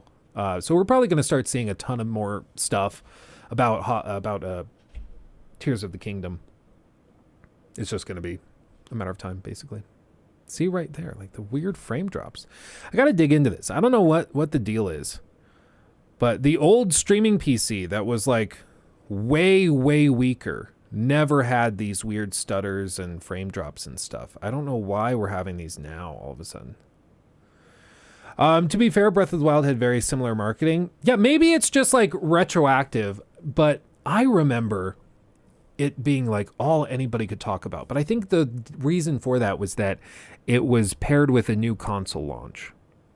Because it was like Breath of the Wild and the Switch, both of which were different and exciting. So I think that it got a ton of just general buzz going on, because everybody wanted to buy a Switch and you couldn't find them anywhere, and everybody wanted a Switch because everybody was saying that Breath of the Wild was one of the best games of the last 10 years, and so everybody wanted it. So it just kind of created a circle or a cycle of hype.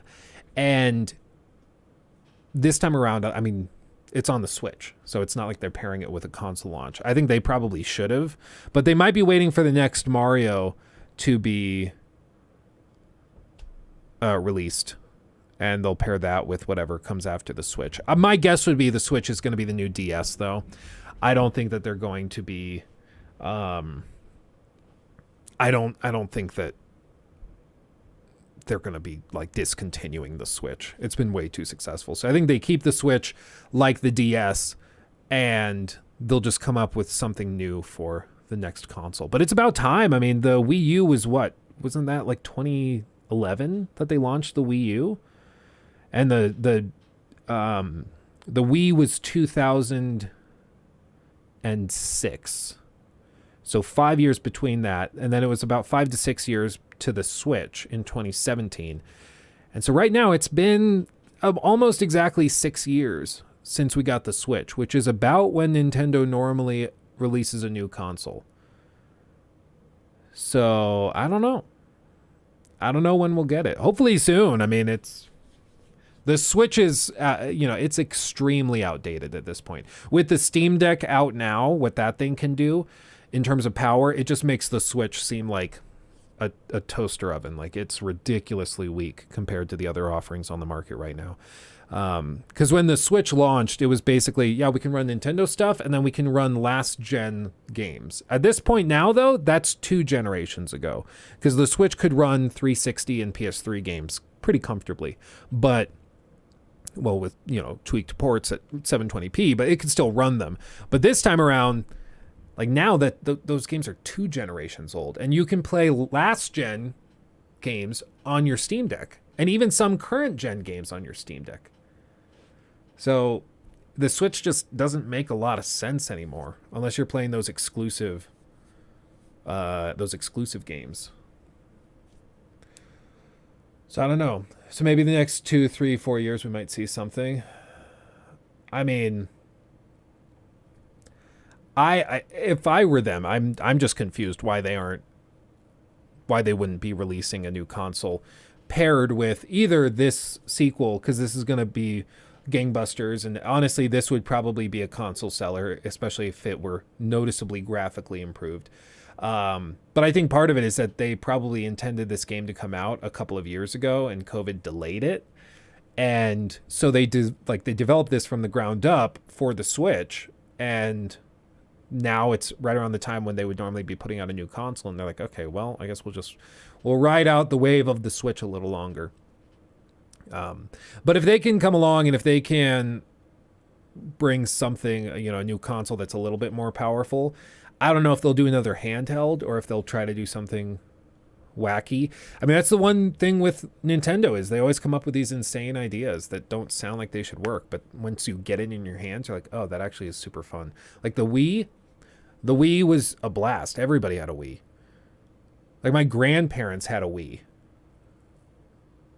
It was crazy.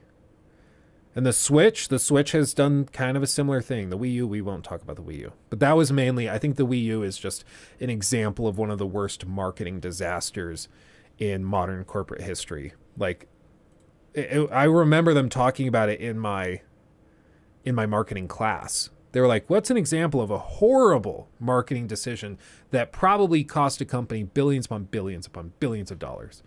And people threw out a few different examples. And he's like, the one I'm thinking of is the Wii U from Nintendo, because everybody thought it was just a new controller for the Wii. They didn't realize it was a new console, so nobody bought it. And everybody in the store saw it was the Wii and then a letter. So it's kind of like, the PS4 Pro, but the difference was the Wii U was also like, it wasn't a clear value add. It was like, oh, it's a weird controller, Yeah, the Wii was something else, man. It really was. Back in the day, dude, my uncle John, he bought our family a Wii.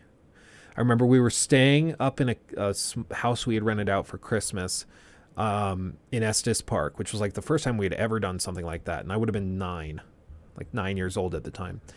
And so the house was super cool. It was super awesome. They had a GameCube in the basement of that house we rented out. And that was the first time I ever really got to just play games. Because before that, I mean, we didn't have gaming stuff.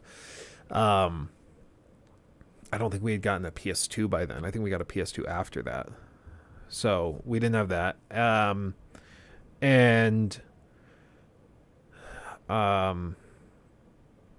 He came to visit us for Christmas while we were staying in that house for like a week or so up in the mountains. And he told everybody, our present's going to be a Wii. So, you're going to get a Wii for the whole family. And for us, that was crazy. It was like you basically bought the family a new car. That's what it felt like. It was crazy. Like, we lost our minds. And we got the Wii, and we loved that thing, dude. Loved that thing. Wii was big when I was in college, and the game parties were so fun. Yeah, dude, back Wii bowling was preem. A lot of people didn't really play anything other than those Wii Sports games. It's crazy that that game that came with the console, I'm pretty sure it came with the console. I don't think you had to buy it. I think it came with it. Was ridiculous. It's just insane. But Nintendo has the ability to just make those games that just become phenomenons. And it's crazy, but they come up with these weird little ideas and then they turn that idea into a whole game, and then it's just amazing. I ordered a desk lamp and got a MacBook Air. What? Yeah, what? Like the Amazon packed the wrong thing in the box for you? That's insane. Sounds like somebody's getting fired. That's a big oopsie. Wow. Yeah, well, the latest thing that happened to us that was similar to that, Nikki ordered a bunch of vanilla beans, and she found them listed through Walmart. But it was sold by somebody else, but through Walmart.com, kind of like what Amazon does. So she ordered them, and the box shows up, and it's It's a little envelope full of just like really large grainy panties. And it has the receipt thing on there listing vanilla beans, and it's just panties. I think it's like, what? It's really weird. So that kind of thing happens. Somebody's getting fired though, because you better believe they probably had both packages. They had your order envelope or box right there, and then they had the order for the MacBook Pro right here. They turned around, they grabbed the desk lamp and the MacBook Pro, and they just put them in the wrong box, taped them up, and shipped it out. But they can track back who packed up those packages, and so somebody's probably going to have their head roll. Because somebody's going to complain and be like, I ordered a MacBook Pro and I got a desk lamp. What the hell? So they're going to track it back, and yeah, they're probably going to be oopsie. My guess would be they probably make them pay for it out of pocket, which sucks. But I mean, like Amazon doesn't know if you just lost the package, if it was something else, an honest accident, or if you were trying to steal it to some, like, they don't know. So it just looks bad. I ordered a Gigabyte M32U monitor and got 2. What up? Oh, Jesus, that'll do. Why doesn't any of this happen to me? I guess the one time it did happen to me was those groomsmen gifts where I ordered like 7 or 8 customized like laser etched Yeti tumblers. It's like $300-400 worth of tumblers, and they didn't show up for weeks, and so I got a refund from Etsy because the store had shut down. And then like a week after that, I had gotten the store credit plus $50 credit, and that $50 extra credit is where I got the skull from. Ordered that on Etsy with that credit. But yeah, then all of the mugs and tumblers showed up. It's really weird. Strongish guy, this is my first Apple device since the original iPod Touch in 2009. Oh, dude, I loved my iPod Touch back then. Oh, man. Felt so cool. Your luck was used up on having a successful YouTube career. You're not wrong, favorites. Definitely. Strongish, if it's one of the new MacBook, was it a MacBook Pro? MacBook Air. I have a newer MacBook Air. It's like the dark bluish, whatever one. And the battery life is like actually stupid. MacBook Air 2020, I would guess that one probably also still has stupid good battery life. But like, man, it's insane. Like, it sits up next to my bed. It's where I make like the thumbnails for videos before, like the day before, and for streams and stuff. And I mean, it's ridiculous. I charge that thing maybe once every week and a half. And I use it for 30-45 minutes every night. It's crazy. If I tried to do that with my like Windows laptop that I have, my gaming PC, gaming laptop thing I have, it probably would make it one night, and then the next morning it would be dead. I use MacBook, and the battery really is insane. Just wish I could play games on it. Yeah, maybe one day they'll get there. I mean, Apple apparently is investing in games and stuff, but I've heard that before, so we'll see. I forgot to return my MacBook when I switched to Windows at work, and like, I don't know what to do with it now. I think I just, just carry it around until I die. I mean, you could try selling it on like eBay or Facebook Marketplace. I bought a MacBook Pro for college, and I graduated a little while after that, and I brought that MacBook to my new job in real estate, and they were like, all of our systems are built for Windows, so you can use your MacBook, but it's going to be way less convenient. It's going to be, you're going to have to jump through so many hoops. So I was like, okay, I'll just sell it. And it was only like 6 months old. You know, I got in it for the end of senior year, and then I was going to take it to work wherever I worked. So I was like, oh, it's an investment, right? And then I couldn't really use it for work. So I sold it through Facebook Marketplace. And I found a good guy. He was just like I think he was starting up a marketing company. And so I sold it. I only like lost maybe $200 on it. I think it was like a $2,400 laptop I got on sale for like $2,100 through Best Buy. And I think he paid me $1,900 for it. So for using it for 6 months or something, I only lost $200. That's really not bad. Mine is technically owned by my company, so selling it would be felonious. Yeah, that would be a problem. but now you just have a MacBook selling around. Could you not go to the company and just be like, so what are we doing with it? Like, this is just a paperweight now. My brother Ben was saying he had something similar to that at his job. He works for a university and like with their IT stuff. And he said that they just have like spare computers laying around. And at one point, like his boss comes in and has a MacBook in his hand. And he's like, does anyone want this? Ben's like, yeah, I'll take it. And then he gives it. And he's like, yeah, I'm glad you want it. Otherwise, I'd have to just throw it away. Then he just walks out. It's like, and that happens a lot. Like they just have extra monitors and network switches and all sorts of stuff. Yeah, see, like right there, just now, there was like a frame drop that it showed. It's really freaking weird, dude. I don't know why. We have new building. We have a new building with everything new. So now may have to keep homework office stuff, but I wouldn't complain. Yeah. I don't know. My iPhone actually games pretty well, but that's a different beast entirely. Yeah, well, I mean, these things are ridiculously powerful. Like, modern phones are stupid. It's kind of a bummer that they aren't releasing, like, phone ports of games. I know that sounds ridiculous, but I think that, like, they've done it with a few really old ones. They did it, like, you can play those old school GTA games from, like, the PS2 era on your phone. But these things could pretty easily run, like, 360 PS3 title games natively. They might even be able to run some like tweaked versions of PS4 and Xbox One games. I wouldn't be surprised at all about that. They have pretty powerful graphics engines in them.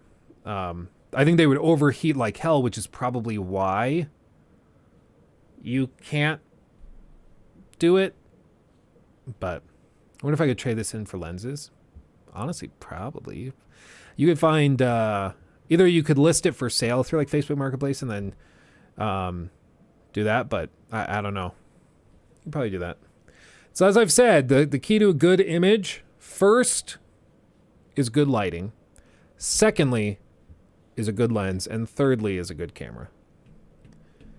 It's the camera is much less important than the lighting and the lenses. And I even go back and forth constantly. Like this lighting, I think it works, but if I turn... I think it's this light. Like this light, I could get rid of that pretty comfortably. Probably, these lights get so bright. Look how bright it can get. Isn't that stupid? Here, that piece of this one. Like this one, I'm just using to light that wall, and I don't think I even really like it. But I don't know what else to do with the light. I'm like, just have a spare one now. I don't know. I could try to put a softbox on it and do like the reverse cam like I had for like 6 months where I had the reverse one, but I don't know. Have you played the new Wolong demo? I have not. I have not yet.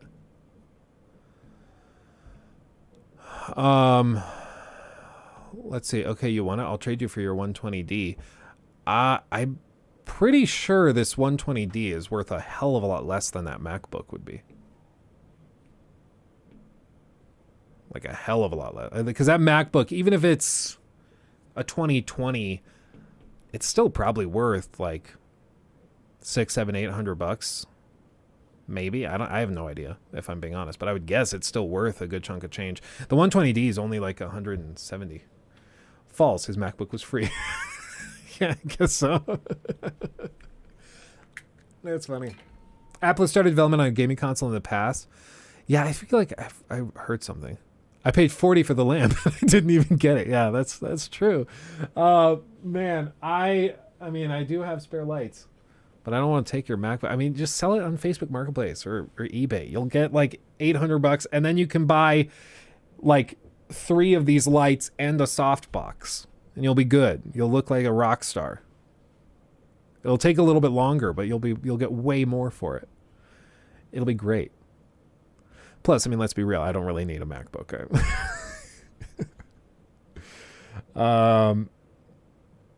Oh, jeez. Right now, the most important gear is the 4090. Unless you're playing Kerbal Space Program 2, in which case it doesn't matter.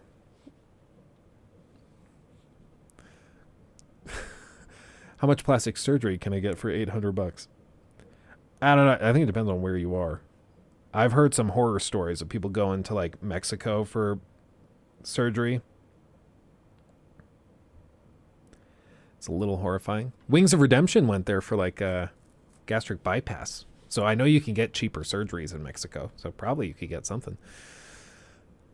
Should get a super close-up cam, then put the light right above you and switch, and get a switch that turns everything but that light off when you switch this cam, so you can get serious for a second. It's like when Nikki was in here the other, I mean, maybe this was like 2 weeks ago. She sat here during that one of those streams, and I tried setting up the softbox dead overhead, and it's the super dramatic light. I mean, I kind of like the way those look, but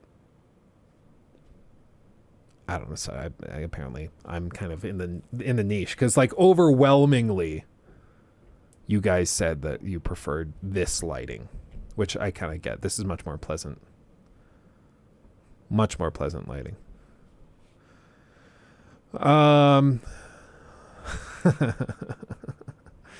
Abiram just got here after watching today's video. Why does it smell like that in here? Not much. What's up with you? Yeah, you just go straight to the punchline. You skip right over it. Did you watch the Todd video yet? No. What was that called? It was like Todd Howard. Hold on. Todd Howard Elder Scrolls 6. Elder Scrolls 6 new features, like 2 minutes, 51 seconds, something like that. I think this is it. Speaking of mods, there's one I like where someone added physics to female breasts in the game, including Argonians. And it's something that should only take like an hour. It's one of those things that, as a developer, you think, oh, why didn't we do that, you know? Throughout the years, our modding community has always been a big source of inspiration for us over at Bethesda. Looking at some of the most popular mods and requests, a pattern kept emerging. This sounds like young Todd. It sounds like that's what they used. Because Todd now, he doesn't sound quite like this, but this is close. Things like Sex Lab Framework and Ostum Framework, among other projects focusing on the more carnal aspects that we never thoroughly explored before in the Elder Scrolls series. More carnal. We at Bethesda understand that our players want to see females having the CBBE, big fat cow body type. We understand that sometimes you just want to turn into a werewolf and ravage that hot NPC you got from a modding website. We understand that sometimes... Can you imagine if somebody clicked on this and thought this was real? Can you imagine? They're like, well, actually, you hear what they're doing in the next Elder Scrolls? I heard a speech that Todd Howard gave, and he was very clear on what he wanted to do. Sometimes after a long and arduous adventure, you just feel the need to pump that NPC full of baby batter.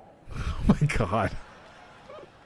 With that in mind, for Elder Scrolls 6, the team wanted to embrace the gameplay opportunities that come with that to completely new levels, including body and anatomy, so naturally we had to up the ante in regards to that.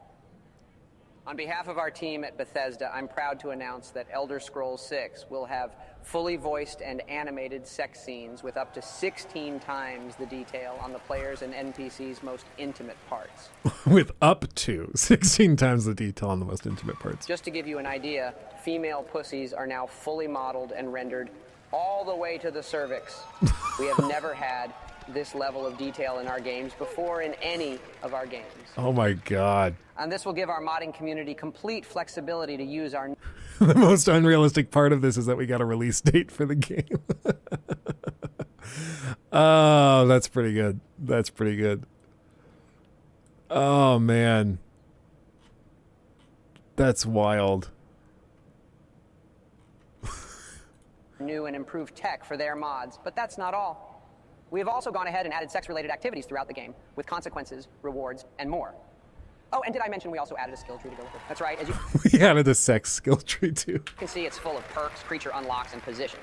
among other things Creature unlocks and positions, dude. I won't spoil. And the best part is all of this is dynamic and just works. Our team wants to ensure that as the player, you will feel every inch as you thrust inside. And I mean... Oh my God almighty. Somebody had a lot of fun doing this. Man, Todd really is the only developer these days who's in touch with the fan base. Yeah, the audience laughing and cheering, it does really make it pop. You see that flame Atronarch? Yeah, you can fuck it, you know. Oh, yeah, secret recording of Todd's Chess Club reunion. I'm so glad developers are finally listening to their communities. Glad to see it. Oh, and did I mention we also added a skill tree to go with it? That's right. Oh, and did I mention? Thank you, Strongish Guy, for the 2. Use the MacBook screen as my room light. That works. That works. You know what? At least then it's getting used for something. Oh, goodness. There's mods for this, though. I don't doubt it, dude. Modders are crazy. Modders are out their mind. It's kind of crazy they still haven't announced the showcase. February's almost over. Well, that's the thing. Like, apparently, it's still, like, they're still saying that it's the first half of this year. They're not backing down from that. And if it's in the first half of this year, that means before the end of June, because that's the end of the first half of the year. So it has to be before the end of June. And realistically, like, maybe they do it. Like, I can't imagine they do it without, like, here's the thing. It's either June, end of June, and maybe they announce it in May, or maybe they do, like, a crazy thing around the time of E3. I know they said they're not going to E3, but they're going to do something similar probably on their own. But, like, around the time of E3, they probably do a showcase showing it off, and they're like, in 2 weeks, it's available. Something like that. Or they, like, shadow drop it. I don't think they want to put it out in May because they have another big game, which is Arcane's next title. Redfall, coming in May. Or is that April? It's one of the two. But they probably want to give that a little wiggle room. So I don't know. They might have pushed it back until the second half of the year, like September, October. Honestly, I think that makes more sense. Or like November. They've released a lot of games around November. But Todd has said that he really prefers the quick turnaround time. He prefers to do it where they announce it and then it's just available soon. Super quick. Super quick. He likes that. He doesn't like the long, slow, like excruciating buildup. So I had no idea Redfall was Arcane. Yeah, it's Arcane Austin. So Austin, Texas, that studio. So it's a different satellite studio than the core one that's in like Paris or something. But it's the same company, and apparently they're all helping each other on it. So who knows? A bunch of studios have things in Austin. Austin's getting big, very artsy. Redfall is 5/2 of 23. Yeah, so they probably don't want to launch in May at all. That probably means they don't want to launch in April. So we're running out of time for that. So that leaves June. What some people have been saying is that there will probably be a showcase in March. And so I don't know. We'll have to see. I think it makes the most sense to wait till November, if I'm being real. But I mean, at this point, it's weird that we haven't gotten confirmation or anything. What some people have said that have had very accurate histories of leaking before, if I remember correctly, was that as of right now, they still aren't totally sure what time frame they need. They're polishing, they're trying to fix it up and patch stuff and fix bugs, but it's just a lot of work. And so who knows? Who knows? I'm open to it. I want to see it, but I don't know. I saw something about them dropping Oblivion within a few weeks of announcement after they had delayed it. I don't know if that's true or not. I think they showed that off at like E3. Because in the making of Oblivion documentary, they show it going to E3. Oblivion game. And it launched in March. So I don't think that's true. I think it was shown off and it was taken around for like at least like 9 months. I don't know. Apparently you need an online connection to play single player. Awful. I mean, if that's true, that does really, really suck, especially for a Bethesda game. It might be their way of trying to fight piracy. It might also be that that's just how the tech works, and it's like they can't do the procedural generation stuff without access to servers that communicate data. Because, like, you know, when you play Warzone, you can check the box to allow your computer to stream in the textures instead of having them downloaded and local. And for a lot of people, that can actually improve performance. And basically it just downloads the textures as you get near the place that needs the textures. And then when you don't need them anymore, it dumps them. So they could do something similar to that for this game with 1,000 planets, you know, where as you're exploring the planet, you download the part of that data you need. And so that, I mean, that could be useful. That could be why. It still sucks, but at least then there's a reason for it. But I think that they would need to explain it. I think Todd would need to get on stage and be like, the reason it has to be online is because this tech we're using requires connection to our servers to tell you what you need for this planet, to tell you the textures, to get all of that. It's necessary for a game of this scale to work this way. With our technology. And if he said that, I think players would still be bummed, but it would at least be more understandable. Rizu, Koli.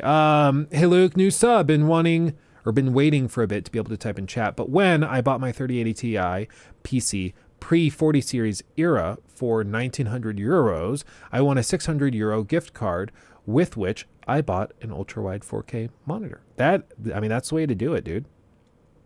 That's sexy. Yeah, 3080 Ti will be able to crank that no problem. Yeah, that's baller. That's sick.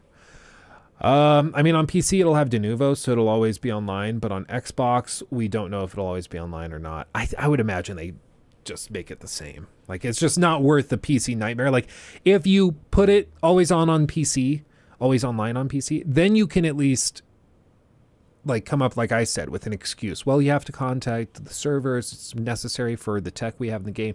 You can explain it away, but only if it's also true of the console version. Whereas if it's always online for PC, but not for Xbox, then that just goes out the window. And then it's clear what you're doing.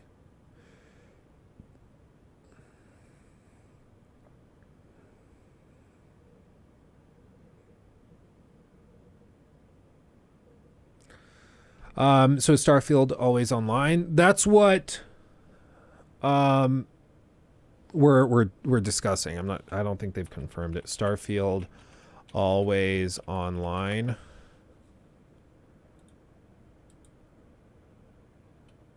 Yeah, all we have from this is like an article where they say it's a single-player game and will have no multiplayer or online mode, at least as far as has been revealed at this point. The problem is that some statements from the developers have confused the issue a little. The confusion came from a lack of clarity. They said they haven't said this is a single-player game. Came from a lack of clear this is a single-player game message attached to Starfield, as well as early reveals referring to single-player campaign, implying the presence of a not single-player campaign. Fallout 76 basically put Bethesda's toe in the multiplayer RPG pool. I mean, at this point, my understanding is it is a single-player game. It doesn't have a multiplayer mode. But the question is whether or not it has a always online connection required, which is something that they just confirmed is necessary for Suicide Squad Kill the Justice League, where you do need always online no matter what. One Eye Gamer, first time chatter, just got introduced to your channel. I just wanted to say love your content, brother. Awesome. Thanks for coming in. Thanks for chatting. It's good to hear from you. 1080p is underrated. Dude, I've played a lot up until very recently. I was playing on 1440p exclusively for everything because I had a high refresh rate monitor at 1440p, and honestly I think it's great. I think maybe 1080p, unless the monitor is a little smaller, 1080p is a little too low for me, but 1440p certainly. It's not 4K, it's whatever they say, 2K or you know, not quite ultra high definition, but it's like higher definition. But I don't think you need to go 4K to have a phenomenal time gaming. And honestly, 4K, unless you're running like an $800+ graphics card, 4K is just not very viable. I'm being real. But like if I tried to play on 1440p on this freaking monster, I would only ever be at like 60% utilization for this thing. Because even at native 4K cranked with ray tracing out the ass, this thing is still managing to max out my frames at like 144, which is what this monitor can do. So, you know, 99% of people, I think 1080p or 1440p is more than enough. I mean, I could be like, well, no, 4K is a totally different experience and you really need to push for it. But no, I mean, being real, I don't think it's the benefit outweighs the costs. I think it's better to crank the settings than it is to get a little higher resolution, especially in the age of DLSS, man. Like, I just don't think you need it. Even when you get a 4K monitor, a lot of the time you're still only rendering the game in 1440p and then DLSS is trying to upscale it. So you're not even really getting native stuff. So big State of Decay fan. Any news on State of Decay 3? Not that I've heard of, but I would love it. I find State of Decay, I have to be in the right mood, but I really do enjoy it. It was my first love as far as zombie games go. I actually just played it like a week or two ago with my buddy Caleb, that you guys know, my best bro from high school, and I had a really good time. Killed one of my high-level characters because I had forgotten how to play. Kind of hurt. Oops. 1080p 240 hertz on a 24-inch monitor is fine. I'm getting 1440p 360 when I upgrade my setup. Yeah, I mean 1440p 360, that's buttery. If I could get a monitor that had 360 at 1440p, I'd probably swap for that. The 4K monitor is great. It's a great monitor, but I would prefer higher refresh rates if I'm being real. I'm one of those people that it bugs me to go from 240 down to 144 because I got so used to 240, and 360 would just be butter. It's machine learning graphical processing that makes the image look better at lower settings. Oh yeah, if you can crank. Oh, you're answering what's DLSS. Yeah, it's deep learning super sampling is what it stands for, and it's just AI powered upscaling. So when you're playing like Cyberpunk and you ray trace, which lowers your frame rate because it's so hard to ray trace, what it does is it identifies parts of the image that are easy to predict and upscale and other parts that need more detail. And then it'll basically render this one in this equivalent resolution of like 1080p over here. And then this section requires a little more detail because there's a lot more fine gradients of color. So it calculates that at a higher resolution. And then over here, this wall is super simple. So it renders that at like 480p resolution. And so all around the image, it's intelligently identifying where it needs to put more effort. And then it takes all of that and then upscales it up to the 4K limit so that it looks really, really good. And it does that like, 100+ times a second, which is kind of crazy. But 4K is better for productivity, in my opinion. Yeah, I will also say it's really nice because you can have a much bigger monitor without any sort of screen door effect or issues with blurriness on text or anything. So like this monitor I have in front of me is a 32-inch monitor. And if it were 1080p, certainly I would be able to see the pixels from here. Whereas if, 1440p, I might be able to notice it if I'm really trying to look for it. But 4K, you can't see anything no matter what. So it makes everything super sharp. I'm still uncertain as to why there's a huge focus on ray tracing in the last few years. I prefer focus on performance. I think it's just the latest trend. In the early 2010s, everything was about those cool NVIDIA features, like the NVIDIA Hairworks. Every game had higher quality hair. And then they did the smoke effects like in Batman Arkham Knight. Stuff like that was how you sold the game to players. And now the new thing is ray tracing. And they're right. It does make reflections look amazing. It makes real-time global illumination technically possible. It really is intensive and difficult, but yeah, as of right now, I don't think it's reached a point where most players are going to be able to tell the difference between like a really well-designed, baked-in lighting system with reflections, well implemented, and ray trace. Like, honestly, I think if people saw a ray traced version of The Last of Us Part 2, I'm not even sure it would look significantly better than the original. Just because the original, they put so much effort into baking all this stuff in and carefully pre-rendering things and then swapping that texture out to this one, and like, it's going to be interesting.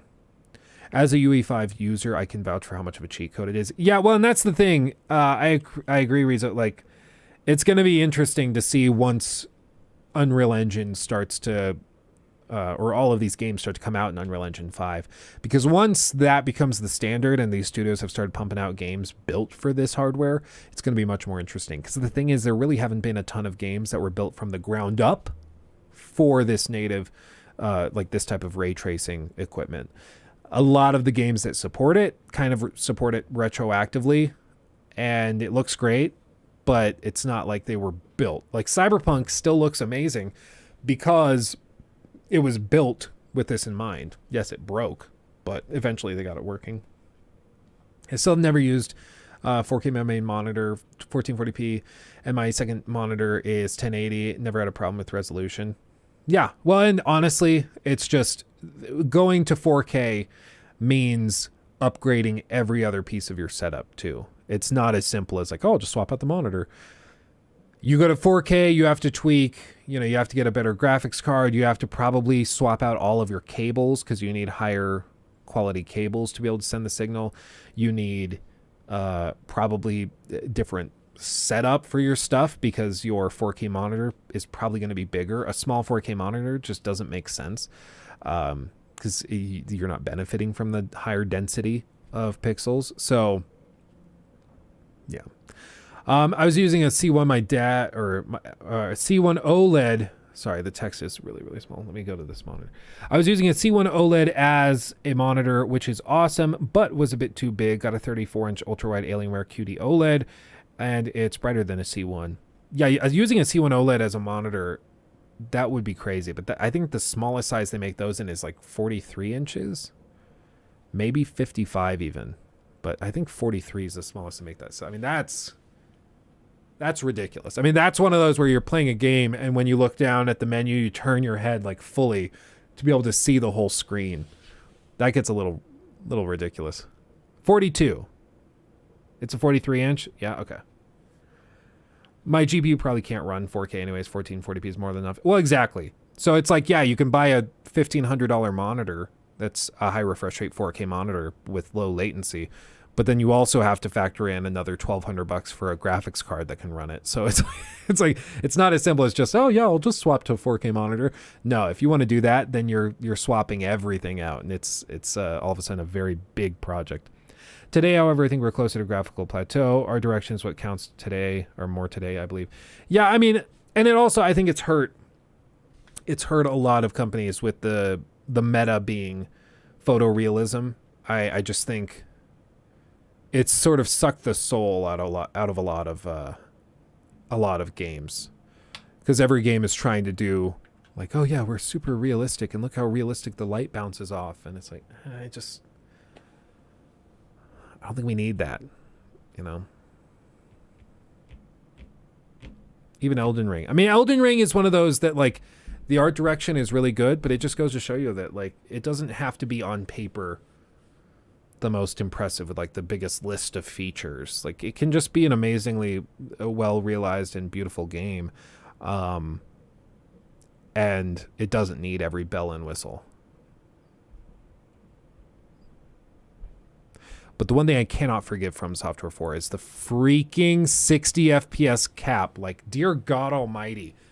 It's a game about quick response times, and you can't render it above 60 frames because otherwise it breaks the engine. That's freaking dumb. I don't care what their excuse is. Oh no, the AI and the animation speeds are all tied to it. Fix it. It's 2023. Come on, man. It's insane. That like broke my brain when I bought the PC version of Elden Ring. I was like, what is wrong with this? It won't go above 60. And then people are like, oh, who's going to tell them? Sure enough, Elden Ring's engine, the FromSoft engine, cannot render above 60. It just can't. So no matter what you're running on this thing at 1080p, it would be capped at 60. It's like, okay, so why buy it on PC if it's just going to run at 60 on consoles? Like, yeah, you get a higher resolution, but still. Today I saw this on Reddit about a guy basically remaking Bloodborne on his own. Thanos, I'll do it myself meme. Yeah, dude, for real. Hopefully they don't go in and like copyright him and be dicks like Nintendo's been. Hopefully they let him just do his thing. I think it's because they used too much of the framework from previous Souls title. It's been built on top of that much changing something that foundation will break it. Yeah, no, that's definitely what it is. Like, it's just, my understanding is like the AI is tied to the frame rate. So like AI decisions and move sets and everything is tied to the frame rate. Instead of tying it to like a clock, an actual time for the console system or for anything else, they tied it to the frame rate. So if you unlock the frame rate, everything breaks. And some people have done this where they've gone in and modded the PC versions of like Dark Souls 3 and they removed the graphic or the frame rate cap and it just starts to break. Like enemies stop moving, or you'll start to see people glitch through floors. They start moving at a mile a second. Like it just starts to break.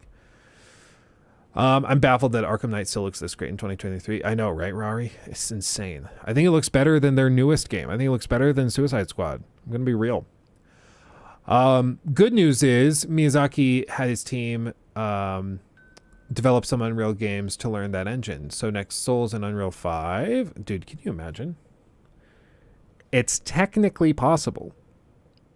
It would be crazy, but it's technically possible. Do I like Star Wars? Yeah, I like it. I'm not like a rah-rah fan of it. I'm not obsessed with it or anything, but I like Star Wars stuff. Growing up, with Luke being my name, I had to deal with a lot of people thinking they were really, really funny by pretending they were my father. But I like it. I like it. I need to catch up on the latest trilogy of movies because I watched the first one of the new trilogy and nothing else. So I need to see. I didn't see Rogue One. I didn't see Solo, and I haven't seen the other ones that they did. I don't even remember what they're called. Keep It That Way. That's what I've heard. They've said it's not that great. Yeah, Luke James, you know what I'm talking about. You know what I'm talking about. People think they're so funny. They think they're so funny. Luke, I'm your father. Like, wow. Never heard that before. That's amazing. Wow. Give yourself a hand. Just watch Rogue One. That's it. So Force Awakens is your favorite sequel then? I mean, I wouldn't say it's my favorite. I don't know. Clone Wars is fine. I think the prequels, it's fun to hate on them, and they haven't aged that well. Let's be honest. The prequels have not aged well. Maybe they were, I was so little, I don't remember, but maybe when they first came out, they were more popular. My understanding is that they've always been kind of like, what were you thinking, George? Like, what? But I don't know. It's just, they haven't aged super well. Jar Jar was a weird choice. It was a weird choice. And Hayden Christensen, I personally find him extremely difficult to watch. I understand he's done stuff since Star Wars that was far better, but him in the prequels is really tough to watch. Every time he comes on screen, I'm just like, ugh, it's just painful. It's painful. But yeah, I mean, it's really cool. It's a cool idea, but watch the Book of Boba Fett, best show ever. Yeah, I heard a bunch of people. Mandalorian, I've heard is really good. Oh, no way. Nikki's getting the couch moved in. She had people come over. Looks like family came over.